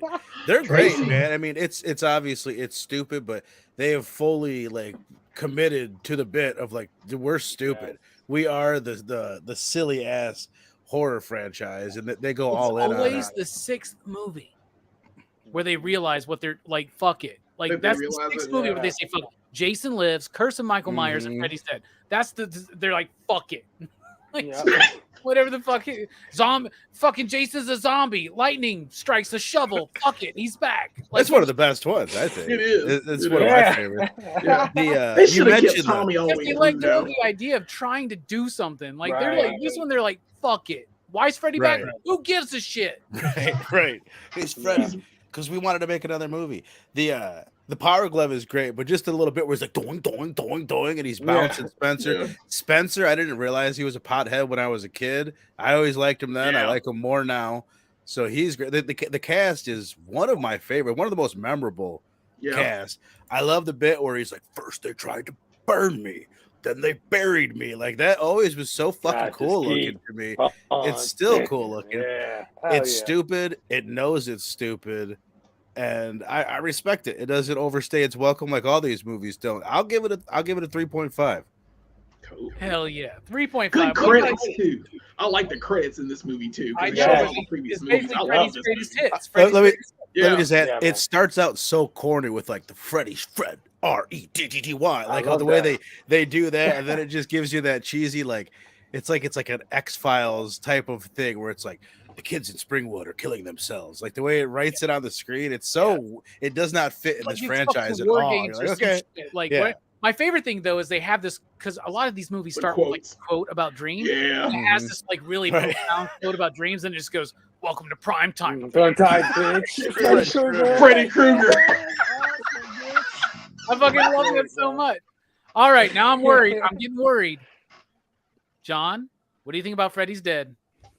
I like it, man. I liked it a lot. I thought it was a cool concept. I felt the movies got worse, and I felt like this righted the wrongs. It's not a perfect movie. There's definitely issues, but I thought it was a lot of fun. I like Breckenmeyer in it. I think some of the special effects are cool. Some of the concepts. I love the power glove. It blew my mind. I never realized that fucking Lisa Zane is Billy Zane's sister. Right?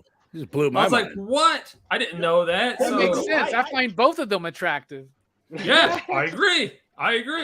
They look exactly he alike, should play. Yeah, her sister. Yeah, her brother should play superhero. I think. Maybe the Phantom. Yeah, like the Phantom. What's the Phantom? I love Robert Shays, the ticket seller, and that 2 seconds he's selling the tickets. I'm like, holy shit! I love that he makes an appearance, dude. Fucking what about Alice Cooper is like the stepdad or whatever you want to call him. Yeah, dude, how awesome is that? And I just thought it was a cool concept. It was a cool way to put Freddy to rest. And I like that concept that, abandoned town, no kids. It's really in the beginning, it's really weird. I do like, Freddy is the Wicked Witch or whatever. But I do like the fact when they go back that there is no kids in this town. This town has been, because of the Freddy thing. I like that. I think it's a really cool concept. I like the cast. And I thought it was a really cool film. It's not my favorite of the bunch, but I don't think it was Garbo. And I think the soundtrack was really good. I think it was who was it? Iggy Pop does the song, right? Like the main song. I always thought it was Alice Cooper because he's in the film, but he doesn't do that main song. It's Iggy Pop. Right, he does that for Jason Lives. Yeah. So freaking. I mean, and then the small appearance by Johnny Depp. Mm-hmm. Yep. And then like the PSA thing or whatever. Yeah, dude. I actually really like the sound scene that when he puts the hearing aid, makes it like supersonic, whatever, and then like the pins and everything, you can hear every little thing. I'm like, how terrifying. And that sounds really good. I got the surround sound, the projector here, and it sounds so good. That Blu-ray, as much as we need a nice set and individual films, we don't need, but still, I think I think the soundtrack was good, and I think the music was done well. I like it. I think it was a good. And I understand too why New Line was like, we wanted to put it to rest because we have other things going on. We got this Turtles franchise now. We have all this other stuff going on. And we're done with this franchise. But let's go out with a bang. I think it was a cool concept. I really enjoyed it. It's not my favorite of the bunch though, but I think it was a good way to end the franchise. So I give it a solid 4. Wait, you said 3.5 already. I didn't even give it a score. Why did I write down 3.5? I don't know. Right. Have you been drinking? Not that much, but all right. Calling you out. I give it a 4. I don't think it's the best, Hell but yeah. I don't think it's bad by any means. I think, again, I really like the concept. And the only thing that bothers me was the same shit that I didn't like about 4, which Verno apparently likes, the fucking repeating scenes. Like they can't get out of the town. And I'm like, I hate that kind of shit, man. I didn't like it in this one. Okay. I didn't like it this one because they weren't sleeping. It's like, how... Right. Yeah, exactly. Why can't they get out of town? Exactly. That and was then the map, the giant map. I love The map says you're fucked. Says fucked, yeah. Jeez. Carlos is great. Him and Jesse are the 2 best characters of the whole fucking franchise. Oh, I agree. Let's keep the rotation the same. Fable, what did you think about Freddy's Dead? I freaking love this movie, man. This is my favorite Freddy movie. That's great. I was scared. I was scared to hear what you guys thought about it because I've been like the staunch supporter of this one for so long. Because for me, this is the Bride of Chucky of the Freddy franchise. This is when it fully embraces and stops trying to be all serious, like you guys said, and fully embraces what it's always set out to become since a Dream Warriors or whatever. I love the bits. I thought they were. I think most of the jokes land. Most of the one-liners land. Johnny Depp. That's one of my favorite cameos. He's like, what he said. This is your brain. This is your brain on drugs. Any questions? And he hits him with the pan. He's like, yeah. What are you on? This looks like a frying pan and some eggs to me. He's like, hey, let's trip out. And then that song comes on. That famous rock song that you know what I'm talking about.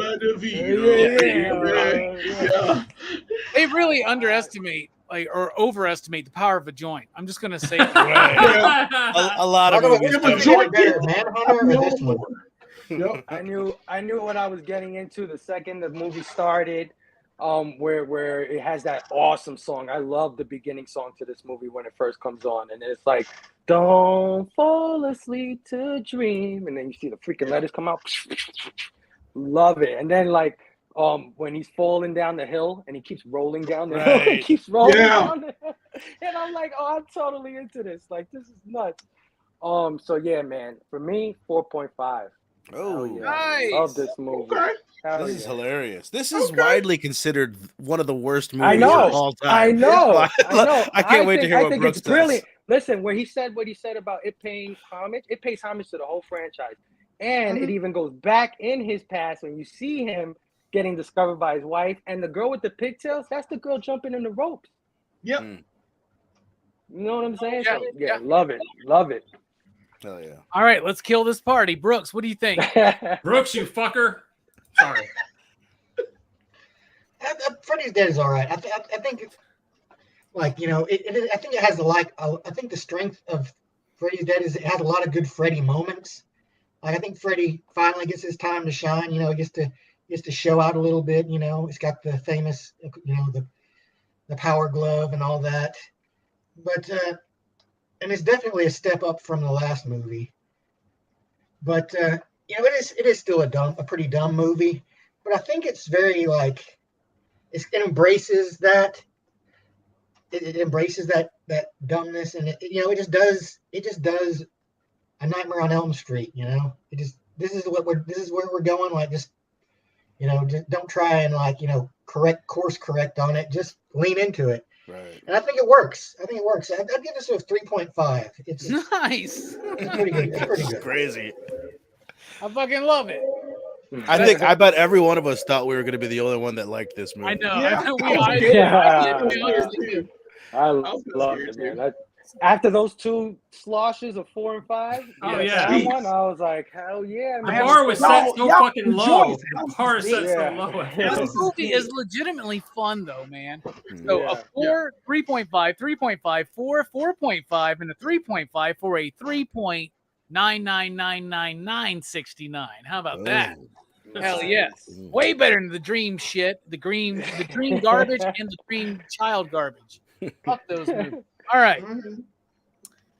So they killed Freddy. They even had a funeral for Freddy. This movie was so hype at the time. They had a funeral, man. They like buried him and shit, right?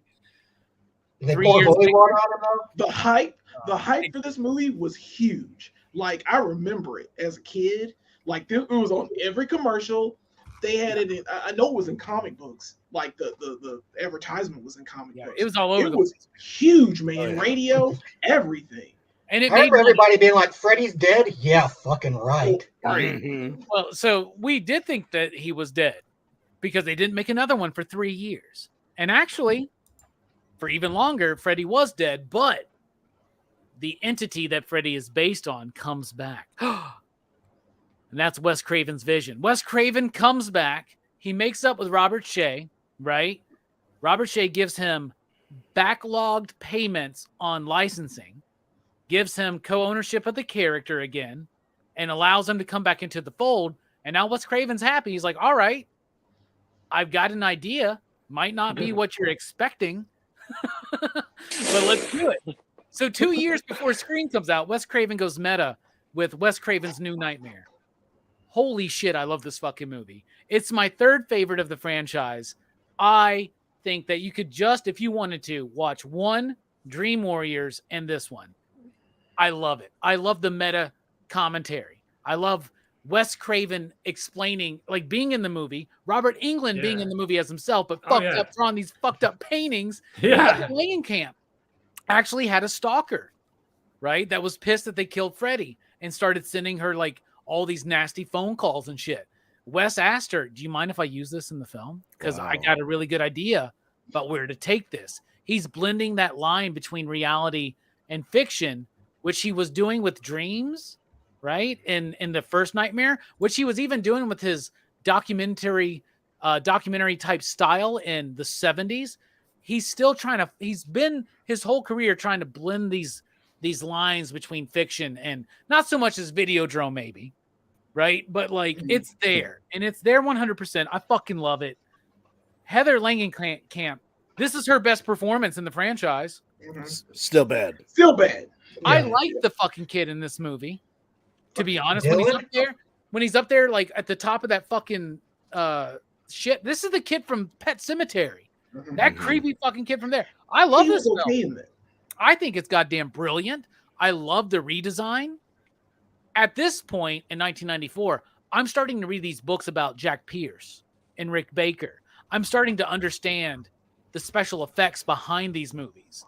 So seeing that being implemented and that turn against them, the glove come to life and kill those fucking dudes. I fucking love this movie. Still today, every time I watch this movie, I know that Freddy's about to pop out of this fucking closet, and it still gets me every goddamn time. I think New Nightmare is genius. I'm giving it a 4.5. You digs. What about you, Johnny? Okay. All right. You know what I don't like about this movie? Everybody should know by now. Alice? The kid. The goddamn kid. Fucking There kid. you go. Fuck that kid. But that being said, New Nightmare, I did see. I think I saw this in. No, I didn't see this one in the theater. My mom found out I watched other movies and wouldn't let me watch horror movies after I told her about New Nightmare because I wanted to see this one in the theater. I never saw this one in the theater. I saw this one like in high school a few years, many years later, like 96 or 97. So I was in pretty much high school when that was coming out. So I saw it then. I loved it then.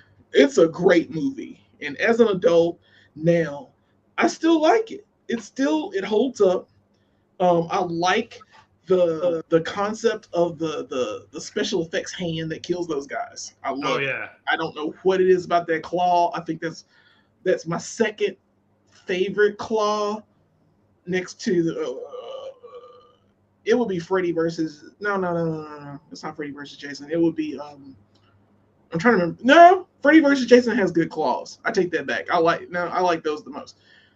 But these are very good. It's all 5 claws. I think this is the best makeup for Robert Englund as Freddy for me. I like how I know he's the entity that is Freddy Krueger. So it's like this demon, and you have to keep making movies so that he stays in these movies and not get out and start doing his terror. It's mind-boggling. The kill count's low, but like the fact that I like the babysitter kill is kind of reminiscent to Tina's death. Mm-hmm. I like his eyes in this movie. It's just this, I don't know, they're like milk white at times.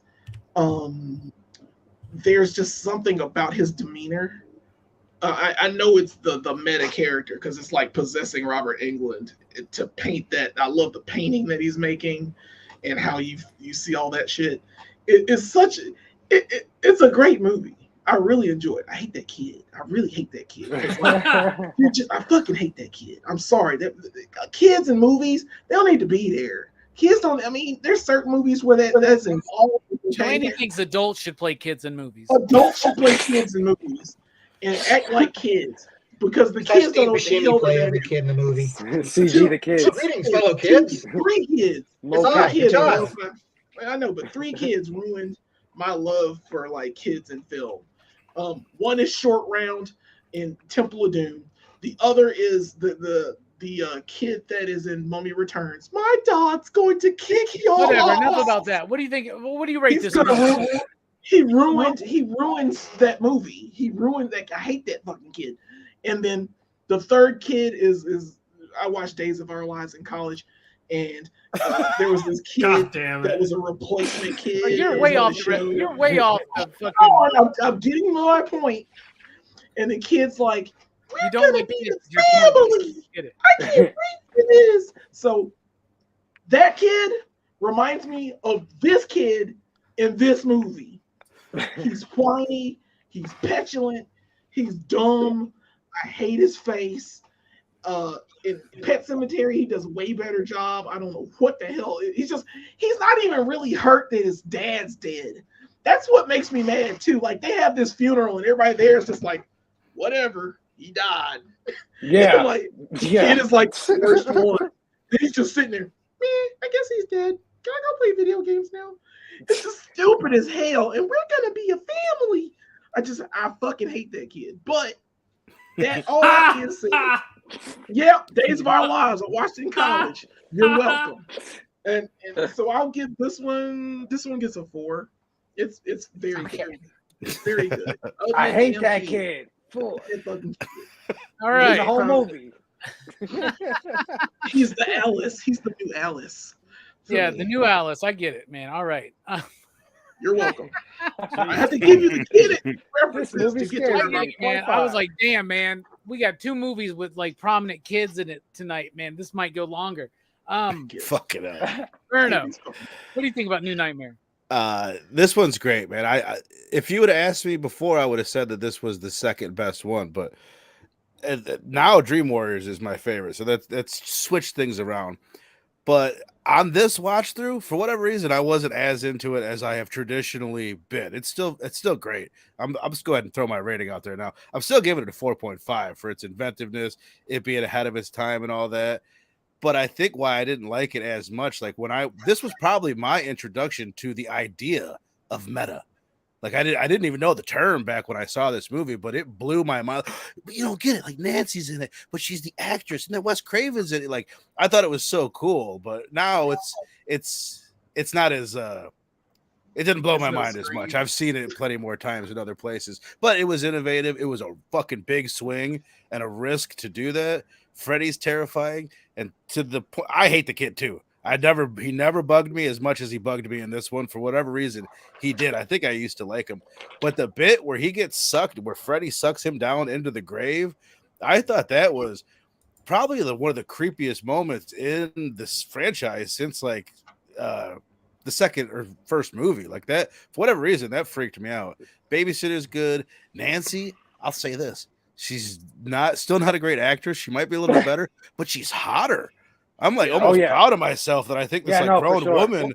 I'm a cradle robbing motherfucker. So I was like, oh, she's hotter as an adult. Yeah. Oh, I'm proud of myself for thinking that. Sure. But yeah, I'll go 4.5, man. This is a super solid one. And I agree. The Freddy makeup, different, throws me off a little bit, but it's still really good. I like the trench coat too. It's a nice just switch him up a bit. It's more like the skin's peeling away from the flesh, right? Yeah, it's different. And that last set piece, like that whole shit looks amazing. I think that set is the best in the entire franchise as far as like going into Freddy's boiler room dream world and all that shit. I love I'd throw in there, it's got like a Rosemary's Baby and then a Babadook quality to it with like the gaslighting and this mom and her kid and people don't believe her. You're like, is it her? Is she crazy? So that was a cool little something they hadn't done in the franchise. And she was actually married to a dude with that same name. He didn't portray himself, but she was married to a dude. Yeah, the effects dude. Special effects for like films and shit. That's crazy. So it is very meta and like Wes Craven, you know, if you read The Invisibles and you're into Grant Morrison and shit, Wes Craven's playing with some fucking nasty territory here because there's all the earthquake shit. And then they got hit by a 7.1 fucking earthquake during production. And so then, you know what Wes said? That's fine. Wes goes, let's go outside and get some exterior shots and let's use more of the earthquake in the movie. It's crazy. Yeah, why not, man? What about you, Hammer Time Whole Shoe? You are the earthquake of PCP. So why don't you tell us what you think? I've heard that, man. I've heard that. Usually it's not complimentary. I hate them fucking kids. No, I'm kidding. I'm okay with kids. It's weird that he hates little kids because the way Johnny acts on fucking times. anyway, fired. Jesus Christ, man. Anyway, I love this movie, man. I do like the meta. I fucking love Wes Craven. I love the fact that he's in the movie and, you know, Robert Englund playing himself. I love that Nancy's back. Her eyes in this movie, I didn't realize how blue her eyes were. And I'm like, holy shit. Like, you just stare at her eyes. That's what that Tonic song's about, right? Are they contacts? I don't know. Anyway, she's great. I love that he did incorporate real stuff. Like, she did have a stalker. They did, you know, the earthquake did hit, so they used some footage from that. Her husband was an FX guy. I like that they did incorporate some stuff, and I think it's a really cool film. I think it's a cool concept. The whole ending is straight up Hansel and Gretel. I mean, they reference it early on, and that's what the ending is even. But I really like it. I know that Wes Craven did mention, this is before his passing, that he wished he wouldn't have changed the costume design so much because he wanted to make him scarier, make it sort of different. But in the end, he's like, why change something that was so iconic that was done so well in the first place? We shouldn't have fucked with it. So he had a big regret after the movie came out. Oh, we shouldn't have changed his costume. Should have left him the same. That's one of the things I love about it is because he does look different. He does look different. And he's got the bone glove, which we've seen previous version what comes out of his hands and some of the dream sequences, but it's more bone. And then his face looks different. He's got the fedora. Is that what he's rocking? Yeah. So he's got the fedora and he's got the vape. He does have a vape. Yeah, Can you imagine if he's vaping too?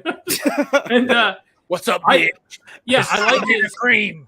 Bitch. I like his new design. I fucking loved the kill scene with the babysitter in the hospital. It's so fucking awesome because no one believes her, and then the babysitter just gets got. And you get to see him there, like fuck, he's like, because in the Tina Death you didn't get to see him, so they do the same thing, but you get to see him, right? Yeah, you actually get to see him this time, so it's very it's an homage to that scene. That's one of my favorite bits, the most memorable bits from my childhood is when he goes, "Hey kid, ever played Skin the Cat?" And that's when he kills the fucking babysitter. Oh, and I love the T-Rex. Rex, is that his name? And they're like, oh, and he's got the claw marks, and they show him back up, and they use red for some reason.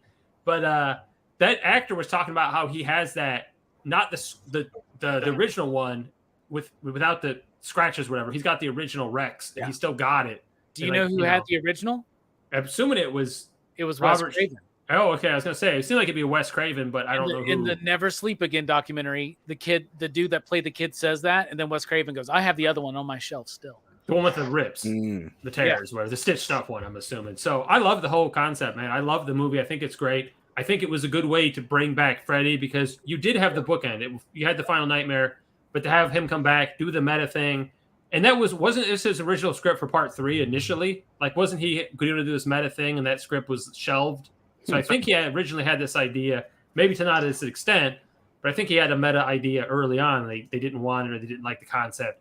I love this movie, man. 5 all day. I fucking love this movie. Although I'll be honest with you, after seeing some of the movies and then seeing Freddy's Dead, I'm at the video store and I see the box cover for a new Nightmare. I was so fucking confused because I'm like, fuck, what is this Freddy knockoff? Freddy's Dead. Who's this new Nightmare? I didn't put 2 and 2. I'll be honest with you, I was not the brightest kid.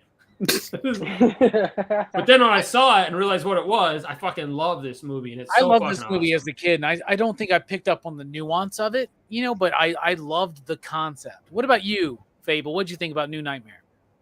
I'm sorry to disappoint all of you guys. I hate this fucking movie. Whoa. I think it's the worst one out of the whole goddamn franchise, man. We don't need any of that. Really? We don't need any of that. Don't take me off about of Days of Our Lives. Could Fable not liking this movie is too much? We didn't cut Delaney. It's been a while since we did the bit where we just remove someone because they offend me. So go ahead. I'm sorry, Fable. Go ahead. Yeah, I don't like meta stuff in my Freddy movies. I'm sorry. I don't like that whole concept at all. I was so disappointed that that's where they went. I can't buy anything in this movie because everybody, Wes Craven delivering those lines. Come on, that's not good. This is so stupid, and it's crazy because Nancy this is her best acting in the whole entire franchise, I think. But well, she's also matured as an actress. You know what I'm saying? Yeah, I know what you're saying. She's done 3 other films and a sitcom. So, but yeah, I didn't like it. I thought the kills, everything, I don't know, the earthquake thing was bugging me out. Her like being worried about the kid through like the first hour of the movie, like what's going on? Crazy, funny, weird shit is happening all the time. It must be Freddy. I don't know. I did not like this movie, so I'm gonna give it 2. Jesus. 2 you did. Right. Okay. I respect that. Yeah, I do too. Yeah. All right. He brought the whole fucking room down, man. I'm sorry, man. There you go. I just changed. First time I ever did that. Brooks, what do you think about New Nightmare? Fair enough, though, Fable. Fair enough. Yeah, Hey, New he Nightmare didn't was do that one. to me. New Nightmare was the other Friday the 13th movie that I'd seen before. I remember liking Hold it. on, bro. This is Nightmare on Elm Street. It's so What- easy what to did I do. say? Friday the 13th. I'm so confused. One's a What day movie and one's a watch? street. We're getting too meta, Like, man. I don't know what's going on I'm here. so confused. But yeah, this was the other Nightmare on Elm Street movie that I'd seen, and I remember liking it. You know, it was I like the kind of meta nature of it, but I hadn't seen many of the other movies at that time, and I think it's still pretty good. It holds up in a lot of ways, but there are things I don't like. I don't like the new Freddy design. I don't like the coat because it fucks with the silhouette, dude. Like Freddy's silhouette is so iconic. The slender, the sweater with the stripes and the fucking jacket fucks it up. And they take his fedora off for most of the movie it's too. 90s. It's crazy 90s. He looks like he needs the Lord fedora Zed and he with that needs fedora. to not have a jacket fucking up his silhouette. All right, we don't need that negativity either. Yeah. God dang it. Also, I don't like the kid Dylan. He's very annoying. And I'm not usually too What's hard wrong on with kid Dylan? actors. You got a problem with Dylan? Come on. I'm not chilling with Dylan in this movie. Wow. But yeah, it's not like, it's pretty typical kid acting stuff, but like it just annoys me in this movie. Like he gets some really like stupid lines. But I do like, the idea of like this horror that, moves from like the realm of the imagination and comes into the real world. Like Freddy has moved beyond just being like, a horror creature, and now he's like become something more, like, and he has to be like kind of pacified by, telling his story. So I give New Nightmare a 4. All right, a 4. So Solid. a 4.5 from me, a 4 from Jelani, 4.5 from Vern, a 5 from John, a 2 from Fable, and a 4 from Brooks. That is a hard one to come up with, but I think that's a 4.369. Lucky you got a Nice. 2. With that. Can I just quickly add? Holy Whoa! shit, Leo. Happy Dude. Halloween to you, my man. Hells yeah. Thank you. Wait, I knew that not liking children would get me somewhere one day. And it's $50 tonight. The nurse in this movie that we just saw in Tales from the Crypt Demon Night, Robbie, she is terrifying. Like when she becomes evil, like she's like the scariest part of the whole movie, I think. Y'all know what I'm talking about? She is great. I don't think that's the same person. That's 100% the same person. Is it the same person? Well, Oh doesn't- yeah, that you're talking about the nurse that kept trying to hold it from getting the kid. I hated that lady. My God, I thought she was so. horrible. Maybe she's not. Oh, you know what, Robbie? God I don't damn think it, you she is. son of a bitch. You're right. Sorry, I just don't think she is. Okay, That's all not right. her. But in the Never Sleep Again documentary, which everybody needs to watch, if you pick anything out, she goes, I just kind of said everything like I normally would in the movie. Everybody thought I was doing great. But when I put on that glove, something happened to me that was electrifying, and it just amped me the fuck up. Like she puts on that fucking glove, it's like, rah, like it's absolutely fucking amazing. Her face and her bone structure is just creepy to me. Terrifying. But Spilio, thank you so much, man. Happy Halloween to you. Hope you're doing well. Appreciate the support, bro. Lots of support in the last month, man. How about them Cowboys? How about them Bucks? I'm sorry, I shouldn't have said that after you donated. Anyway, so where are we at? Freddy versus Jason. All right. New Nightmare. All right. It took a while until they did anything else. 2003, Freddy versus Jason. This is a movie that we've covered before 2 years ago. We did the Friday 13th marathon, but when we got to this movie, we were like dead tired. We didn't know what the hell we were doing. We didn't know how to cover 12 movies in an appropriate amount of time. So we had to rush through it. Every time I watch this movie, I love it more and more. It is a classic in the vibe of House of Frankenstein, House of Dracula, Frankenstein meets the Wolfman. It is just, let's get Freddy and fucking Jason together and have them fight. I love the fight. I love the story. I love the way it plays out. The main chick, I really like her. I don't know if you know what I'm Monica saying. Keena And I think from you know Dawson's Creek. Yeah, dude, she's fucking hot. She can get it. She can get it. Fucking this.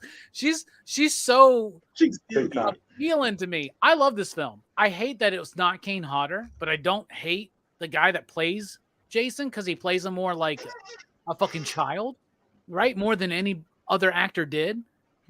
I love this film. It's got that action movie fucking feel to it. It's got a lot of CG that I don't like CG gore. It knocks it down a little bit, but Freddy's pretty badass in this movie, man. And hell yeah. I love the Big fucking time. fight. I love the story, actually. Yeah. I'm engaged. I'm into all of it. The only character I don't like, and they do have a stand-in for Jason Mewes, where even in the Never Sleep Again documentary, they bring in Jason Mewes to act like he was playing that guy. He goes, wait, I wasn't in this fucking movie. I'm out of here. And he gets out because they're ripping off Jason Mewes' character with the pothead guy. I fucking love it. I love that badass van. I love every character except for the chick from Destiny's Child. Kelly Rowland. Yeah. And in the Never Sleep Again documentary, there's the line where she uses the F word, right? And everybody that's being like interviewed goes, the writer, the director, Ronnie Yu, everybody goes, that must have just slipped by us. We didn't write that. We didn't plan to do that. Y'all, come on, y'all. Yeah. Like nobody noticed that. I get it. Times have changed, but like own up to it. Just be like, we made a mistake. Anyway, I fucking love the movie. 40 you digs. I think it's great. Freddy versus Jason. Jelani, what do you think? I don't know what I rated it back then. Doesn't matter. I guess it doesn't. It's my experience now. But I just wanted to be sure. Because I don't know if I thought highly of it the last time I saw it. And I treated this movie, after I saw Freddy's Dead, of course, I treated this movie like it was just a fun, gigantic moronic splendor. Yep. It is awesome. Like, it's a team-up movie that we waited for years, because Jason's rights were purchased by New Line Cinema. Sean S. Cunningham finally decided to at the end of Jason Goes to Hell over there. Right? Yeah, it was Jason Goes to Hell. So they teased it when he ripped the mask, and you're like, oh yeah. So it to me, like, I think I saw this in the theater. I think it was in Hollywood. I wasn't working there anymore, but I was in the theater. I saw this, and I didn't really like Kelly either. She's very annoying and grating, and much of a cock blocker. She blocked a lot of Model Kikina cop off of the kid that liked her. But then they ended up ended up liking her and protecting her and got killed and all that stuff. But I love this movie. This is the best Freddy makeup, I think, in the whole series. I think this is the quintessential Freddy. I think they got the lore of both characters in this movie well. They brought back Hypnosil, the prime thing I'll use if Freddy knows about me. I like the kid that has the Freddy's back. He got killed and got Freddy's back. I like him a lot. I don't remember his name. I think he's my favorite character in the movie. I mean, other than Freddy, Jason is just a big dumb rock. I like what is her name from Ginger Snaps? Catherine Isabel. Bro, she can get it too, man. I'm sorry, man. Also get it. This movie turns me on, man. Monica Keena and her. I mean, oh my God, they're fine as shit. They did a good job in casting, at least the ladies, because the guys are kind of goofy. The Jason Mewes wannabe is okay. I mean, he does a cool thing. I mean, he knocks out Jason as possessed by Freddy. I love the fucking Freddy caterpillar or whatever, smoking the fucking hookah and shit. Like, yeah, he uses the Immobicil. I was like, these names are dumb. Hypnosil or it was Obamamide. It was a mobile something like that. Obamamide. I was like, what? I can't remember the name of the. No, Jason. It's Right like now? Immobilize or something. And I was like, oh, wow, what a lame name for everything. But, like, yeah, it's perfect. If you want to knock somebody out, get a whole shot thing of that. But, that pink shit, right? Yeah. The kills are decent. I like Kelly Rowland dies. The way she dies, she's talking all that smack and then it's Jason's like, No, she's like, you're done. I love how I can't remember. Catherine Isabel dies by Jason's hand while Freddy's like 2 seconds away from trying to kill her. The best claws I think in the series. I don't know what it is about those claws, the way they look. It's just like a better. I don't know. There's better knives in this movie, and the fact he gets impaled by his own hand, and Freddy in the fight uses his machete to stab Jason. Yeah. Not my favorite Jason, but at the same time, it's Jason. So I'm gonna give this one a 4.5. I really enjoyed it. On this watch, I enjoyed it a lot. I don't know. I just treated it for what it was, and the lore is perfect. And oh yeah, one last thing. The lore continues from Freddy's dead, the town, all the kids are dead. Yep. And the sheriff says 3 years or 4 years have passed, and we've hidden everything. So like the kids, I guess, that moved into town or whatever, they got all the crazy people out, and this town is now trying to forget Jason. And then these dumb mental patient kids bring them back. So I'm mad at them. But yeah, other than that, 4 or 5. Great flick. Great popcorn. Yeah, the whole idea is like, I need people to believe in me again. So he goes into Jason in his dreams to send him to Elm Street to start the shit up again. I love it. What about you, Vernon? What do you think about Freddy versus Jason? I'm glad you started out by saying you like it more every time, because I remember initially I thought I don't know why I thought it was stupid, like the hookah thing. I thought it was stupid, but I rewatched this when you guys did the Friday the 13th franchise rewatch, and I loved it then. My fiance, it's one of her favorite horror movies. We just watched it again. I love it. It's so good.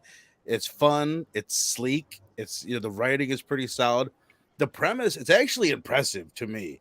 The way that they pulled that off is pretty damn solid. Like, I've heard complaints, and I understand complaints that they don't like the way that Jason is used, but you can't over complicate the story. It's a Freddy story, but Jason's doing all the killing, and it works for that.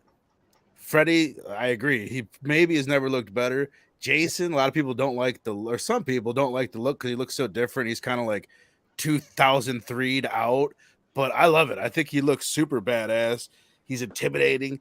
The bed kill when he folds the dude up that, when he's stabbing through the bed is super badass. When he's on fire going through the cornfield, when he gets put out with the beer, that all works for me. I like that they brought back the Hypnosil.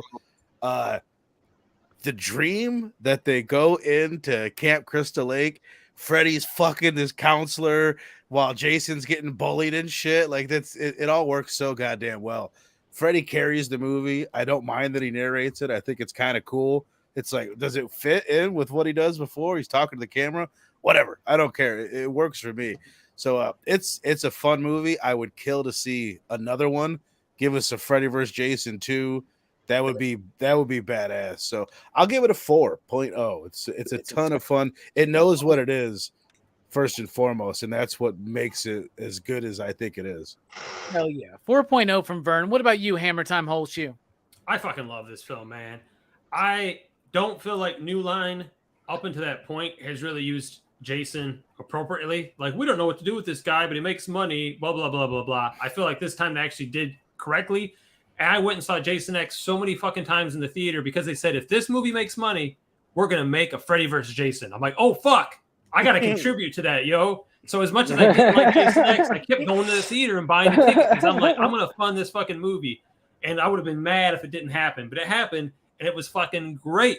Holy shit. I love that take on Jason. It's not perfect, but I think it's the best version New Line has done.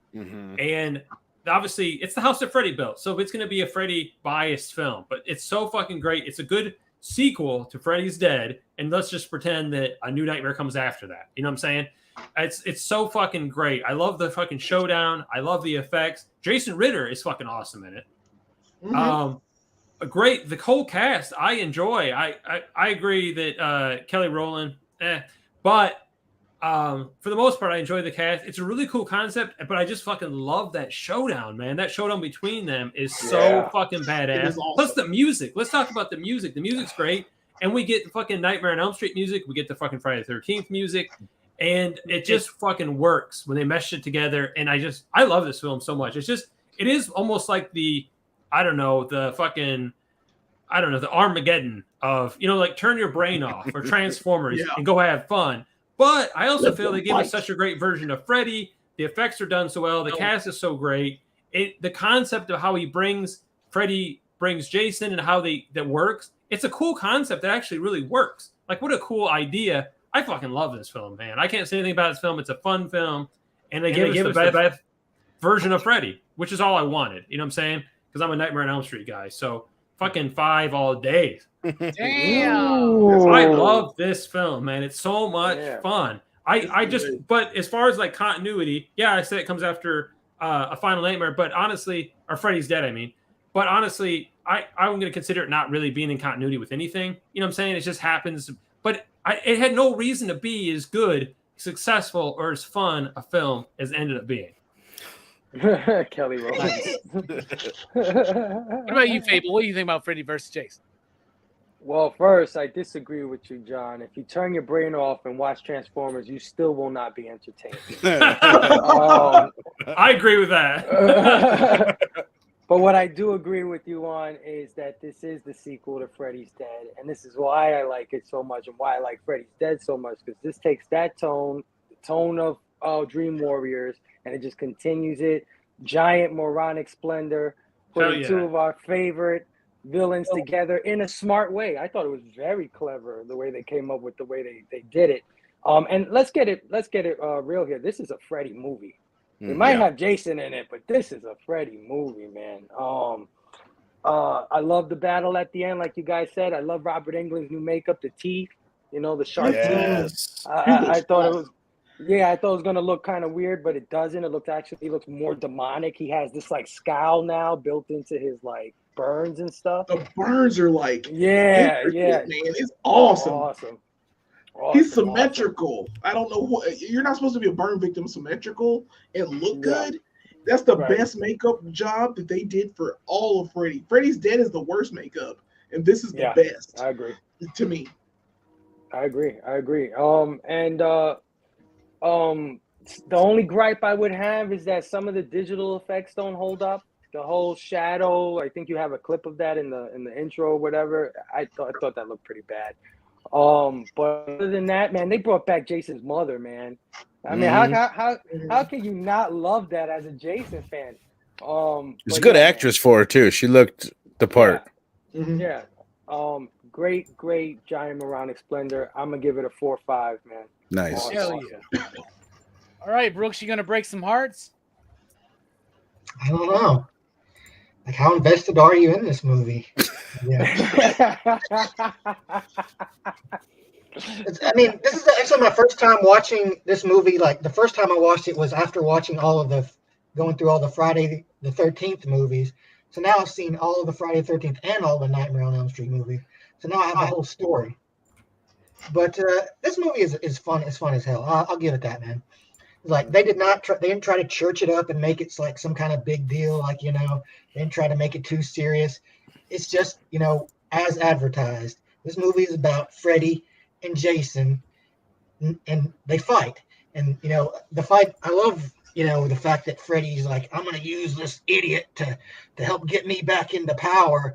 And then, like, all of a sudden, like, he's like, oh, yeah, I got my kill. And then, like, he gets killed still, and he's like, what the fuck? Yeah. He's so mad. It's so great because, like, he's so petty. He's like, he thinks he's just gonna come in here and like just curb stomp Jason, and he gets him pretty good at first, but once they get to Crystal Lake, I think that like what I got out of this is like the winner of Freddy versus Jason is dependent on home field advantage. Because on Elm Street, Freddy like when I Jason like he gives Freddy what for then. And one thing I didn't that's probably a pretty common criticism of the movie is the whole Jason having a weakness to water thing. Right. I'm glad you said it. Because he's been imprisoned underneath the lake for a long time. Like he's from like I get the kind of the logic of it, is that he died from drowning, and they wanted to have like a kind of opposite thing with Freddy's weakness being fire and Jason's being water. But it just doesn't make sense because of the lore of Jason. Like, Jason is not weak to water. He's not like fucking Bruce Willis from Unbreakable or some shit. Glass. It's a strength like, of his. It's kind of fun to watch. Like, and if you're like, if you have the investment in these characters, like, it's even more fun. I give it a 4.5. It's fuck yes. It's like one, like, after going, like, I kind of get a little fatigue from watching like the franchises, but this movie, like, it's like a adrenaline shot. You're like, oh yeah, I remember I do like these characters. Right. Hell yeah. A 4, 4.5, 4, 5, 4.5, 4.5 for a 4.49969. Damn. Wow. Right. I wish we could end it here.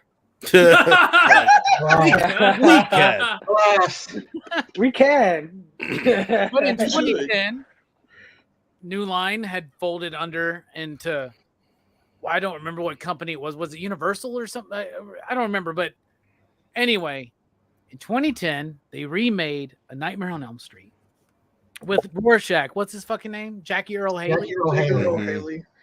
I'll tell you this. I appreciate what they were trying to do.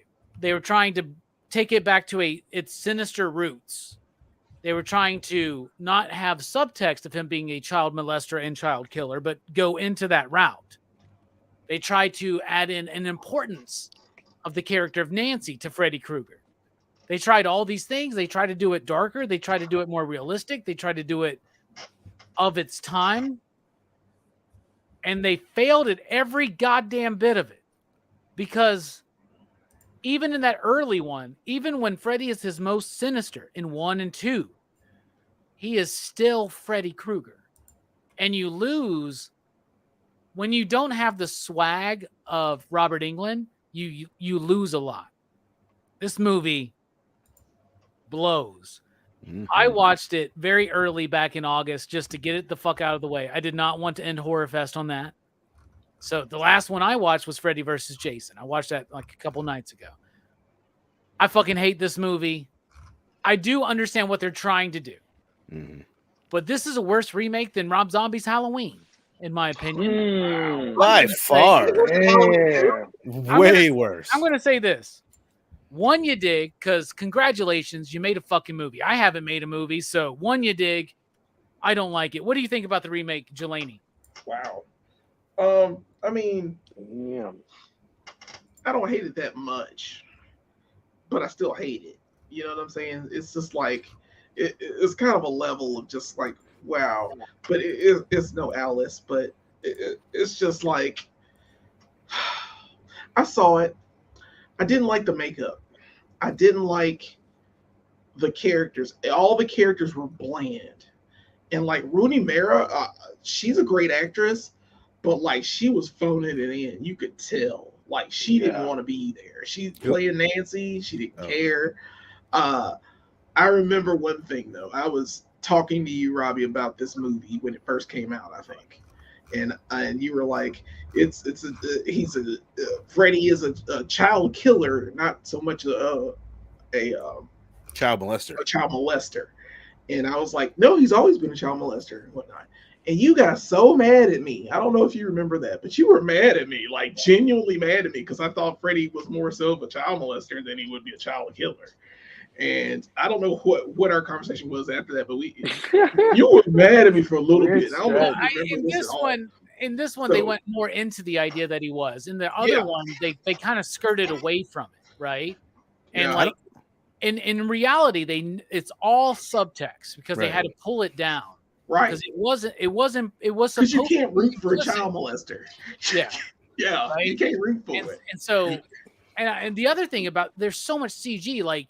They redo the shot where Freddy comes through the wall and Nancy. It's one of the best shots in the first one. It does not work with CG. It looks so stupid. It's all CG is whack to me in this movie. It's too dark. Like I said, the characters are one note. The music's forgettable. The concept of what they were trying to do with Freddy, it was just absolutely horrible. I cannot. I mean, it was. They're trying to bad. play with you, man. They're like, what if he didn't do it? What if he didn't do it? Maybe he was innocent. Yeah. And you're like, yo, he did it. He did that shit. And I'm like, and he's trying to get revenge on the people that like messed with him and said he was guilty. No, he did that shit. It's just, yeah, and the connection to Nancy is off. It's really weird. And what's her name? Katie Cassidy, the new Tina. Yeah. Yeah, she was terrible in this movie. Like, I didn't like her in Arrow, and I hate to say. Are we supposed to buy that she's in school? Yeah, they were all 30. I got a little bit of a crush on her, so I'm a little bit more forgiving. That's part of the one you did. She's got a. I'm sorry to say this, y'all. I'm sorry. She's always had a weird body. It's just weird. She's shapes. She's just a form of shapes, and I'm like, oh, I don't like looking at you. I don't like looking at her. We've jumped the shark now, man. I know, and so now Horrorfest. I will give this movie, I guess. I mean, I'll give it a 1.5. It's no Alice movie. Alice ain't in it, so it's not as low to me, but it's low. Friday the 13th remake is way better than this. That's saying a lot. For sure. That's the best remake of those. It's the best remake of those movies. Even the Texas Chainsaw Massacre movies, with all that nonsense. This is. But yeah, Friday the 13th is way better. All right, 1.5, Jelani. What about you, Verno? Yeah, I'm with you, man. I fucking hate this movie. I'll never watch this again. Like I promise myself I'll never watch this one again. It's like probably the third time I watched it. I actually like the dude that plays Freddy, Rorschach. I think he's decent. He's got a couple lines, and it's like, well, see, okay, slow your roll. You're sounding a little weird, right but I think he's not that bad. Obviously, the makeup is an issue. The biggest problem is what you guys touched on. Like, whose idea? Dude, I got an idea. Let's lean into the child molestation aspect of Freddy. That's the best part. Like, that was a terrible idea. A child molester wrote that script. Sidestep that shit. It doesn't make, you're never going to sell toys. There used to be a hotline in the 80s where you could call and Freddy would call. 900 fucking number, man. You're not going to have that if he was a child molester. It's fucking ridiculous. The Nancy character, I just remember there's a bunch of spots where like she's in the dream and there's Freddy and she's like talking shit to him. It's like, what the fuck are you talking about? It's Freddy Krueger. You're supposed to be terrified of him. That was weird. The Johnny Depp character, the boyfriend, is the most bummer of a character ever. It's like the dude looks like he needs a nap. I guess he's supposed to look like that, but I don't know. Be fucking entertaining about it. I hated him so much. One thing is like the music. Maybe they did have the normal score bits in it, but I just remember it really standing out to me. Like it would go into the dream sequences, and the music would become like almost nothing. It's like I just thought that they could have made the dream sequences way better. They were too dark. Modern. I thought the dream sequence. That's what they should have focused on. If they ever make a new remake, just focus on making badass dream sequences with mixing practical and CG and use the modern technology that you can. I think it's terrible. It's a bummer of a movie. There's no way I'll ever watch it again. I'll give it a 1 because, like Robbie said, they made a movie. They deserve a point. Not always. Not all the time. Hell no. There's Hellraisers and Revelations. Hey, yo. All right, Hammer Time. What do you think? Oh, God. Where do I fucking start? So, first off, it didn't need a remake. They don't know what the fuck they're doing. Some of the coolest death scenes from the first one, they obviously didn't know how to do. And then they half CG ass it. It was terrible. First off, it was Warner Brothers who acquired New Line, by the way. Oh, wow. And so, yeah, they're like, hey, let's take the franchise that made you money and let's fucking bury it in the ground, I guess. Yeah. It just the cast. There's not. I actually like Jackie Earl Haley. I like him, but he doesn't do a very good job. I think a lot of it is the prosthetics. Like he can't.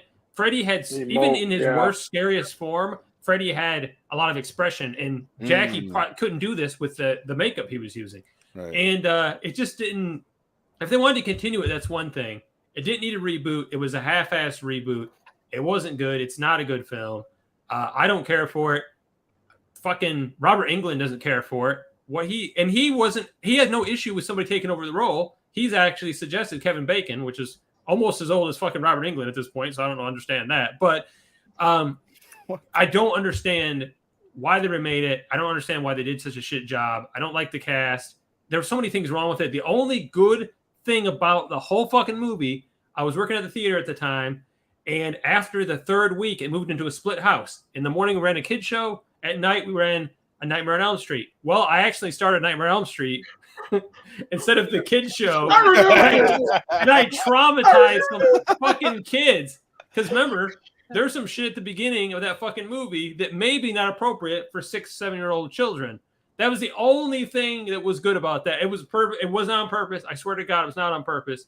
And I had no excuse because that was when it went digital. And, you know, it was easy to switch films. And I don't fucking know why I did it. I wasn't paying attention. I'm glad you did.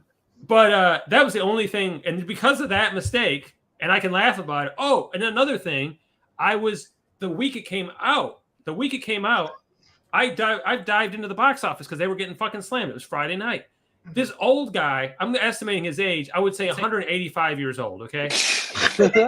he comes in and he's like, I got these free tickets from some mail away thing for me and my wife who want to see this Nightmare on Elm Street because this is what the tickets are for. And I was like, do you know what this is about? And he said, no. And I said, you don't fucking want to see this movie. I will give you tickets anything else in exchange.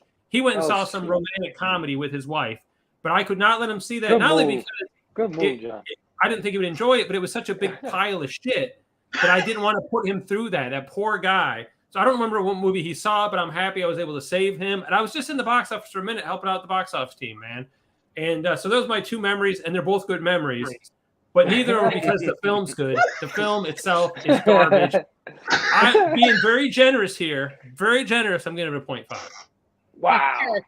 Wow. Damn. All right, I would favorite. rather be assaulted physically than watch this fucking movie again. Oh, Nice. shoot. Damn. I would rather have what is it? What is it? I would rather have a diarrhea. I'd rather have a buffalo take a diarrhea dump in my ear. Yes, exactly. What about you, Fable? Are you with us? Are you never going to watch this one again after tonight? Dude, I don't know what you're talking about. This is the bet. No, I'm just playing. I'm totally playing with you. Jackie or Haley, whatever his name is, it should have worked. It should have worked. Yeah, I mean, he that should've guy, worked. he looks like He's a awesome. total evil dude. Yeah, and it should have worked. That makeup, I think the problem with the makeup is they were actually going for actual burned instead of stylized burned, which is what Freddy is. Freddy doesn't actually look burned. He's Right. Less pepperoni pizza here, right? Right, Yeah. exactly. This looks like he's actually burned. Like He's his got mouth like is bags on his fused face. Yeah. to his nose and everything's fused up. Like he looks like he has severe burns, which doesn't help him emote. So when he's telling the Freddy jokes, which don't land at all, it doesn't work. It doesn't work. The movie's boring. The kids are boring. None of them live up to what the past characters were, like you said, the Johnny Depp, the Nancy. And we just finished saying how bad Nancy was as an actress, and she still can't mess with her. Like, you know, the Nancy's still more memorable, the original one. Mm-hmm.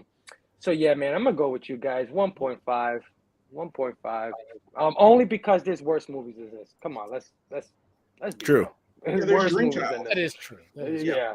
So There's Dream 1.5. one. I feel like we're all being very generous tonight. What about you, Brooks? This was your first time watching this one, man. You didn't seem to be so hyped to do it when we wrapped up Videodrome last night, but I want to know, what did you think? I was not, but it's not as bad as I thought it was going to be. That said, it's not good. It's bad. I didn't like it. It seems like it opened up like it had a little promise. Like I like the opening credit scene. Like, you know, it does kind of like it gives it like, you know, this like kind of dark, creepy edge. And like I kind of like, you know, I respect that, you know, they were trying to, you know, make a more, you know, scary, darker Freddy, but they did it wrong, and it was bad. And like they didn't. The problem is, like, you know, Freddy, one of Freddy's main characteristics is how much, like, he's such a gleeful, he takes so much joy in, like, suffering and pain. But this Freddy, he's just, like, angry. And it's like, it just doesn't feel like Freddy. And Right. the fact that he's they go more towards the child molester thing, like I didn't really care for that much either. It's he never kills any children. He's but in a way, like it's worse. It's worse, the way it is that way. And I don't know. This movie is boring. I think it's like the main thing. Like I'm not interested. Like I don't care about Freddy. I don't care about any of the kids. It's just, I guess the best description. It's a dull turd of a movie. Yeah. It's a turd in the wind. Do you think they'll ever do one of these with like middle schoolers instead of like adult looking high schoolers, but like just actual kids, like It kids, from It, like kids like that? They should. Maybe they should, but no. Yeah. That's what I wanted to ask you guys. Like, John, you said they shouldn't have rebooted it. Would you guys have just had the franchise die and them never do it? Because I'm always up for a remake. I would like to see another attempt at it. Dead now. Look at the Halloween 2018. We won't talk about where it went, but that concept of how they bring, I think there's other ways to bring the franchise back without, and I understand them having to recast, like, Robert Englund's like, I don't want to do it anymore. I don't blame Jackie or Haley, but a reboot, and even then it was just like a half-ass reboot. You know what I'm saying? Here's what I don't think it needs to be rebooted. Here's what I say. With Jason and with Freddy, they're supernatural entities. You don't have to do this shit where they're 65 years old. Right. You know what I'm saying? So you could recast Freddy. You could get somebody. Right? Like Jason looks different in every fucking movie. Yeah. Right. Anybody could play Jason almost. You know what Even I'm when saying? he's played by the same dude, he looks different in every movie. That's right. I nominate Verno for Jason. He's a big dude. How about fucking Yeah. Dylan, apparently? What Dylan now? Right. Jackie Earl Haley is only like 5'1" or something. He's That's another 5'6". problem. No he's shit. real small, and Robert Englund is not. He's not even close. Yeah, Robert Englund's pretty tall. He's lanky, but and you could tell his shoulders are really in. He doesn't look menacing. Yeah. Right. So what did you rate this one, Brooks? I'll give it a 1. Damn. All right. So for the remake, 1, 1.5, 1.5, 1.5, and a 1 for a PCP average of a 1.0. 0 0 0 0 0 0 0 0 0 69. Okay. Our worst rated one is the remake. Our best rated one is the original. Go figure.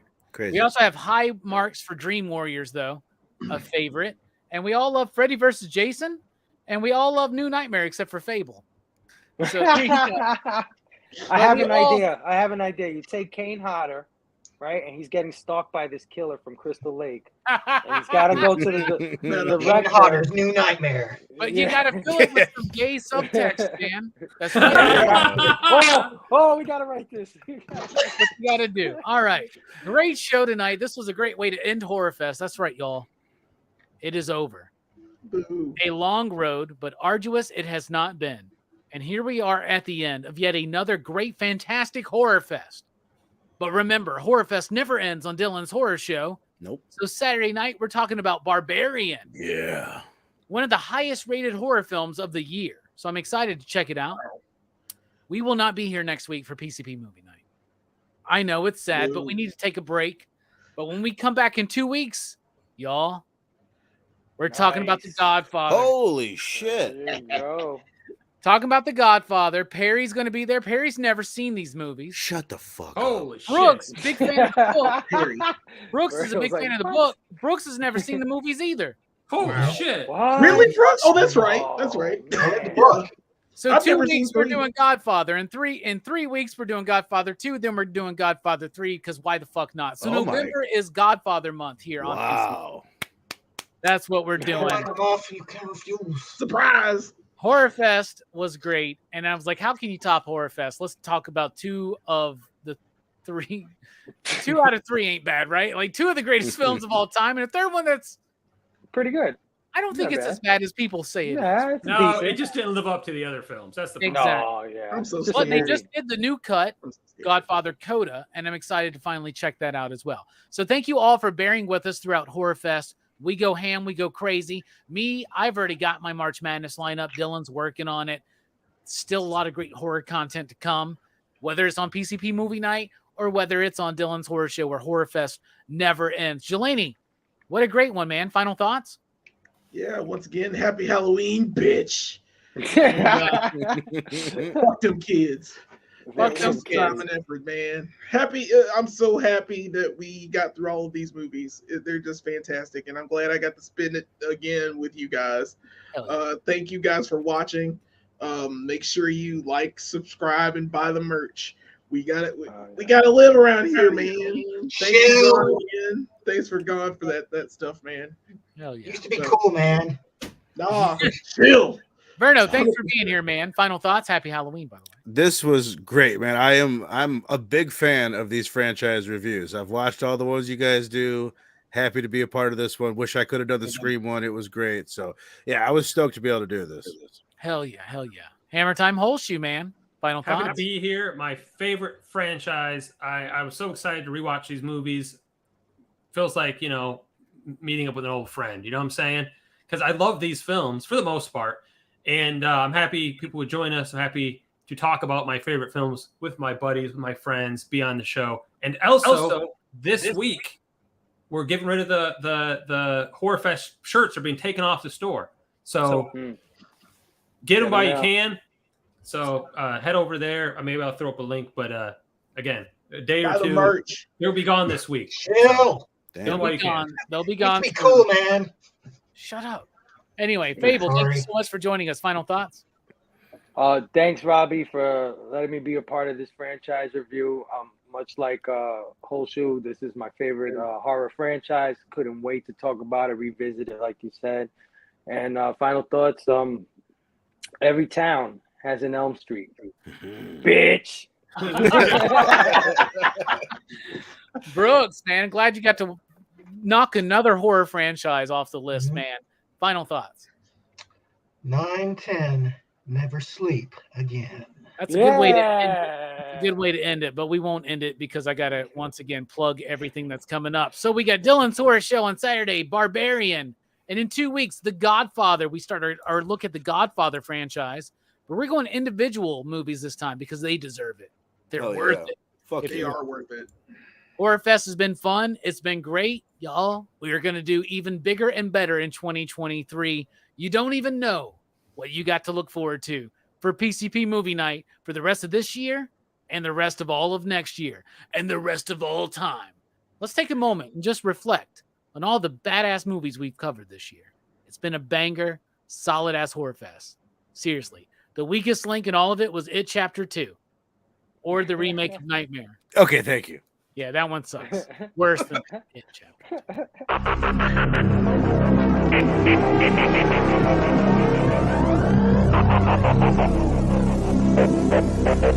2.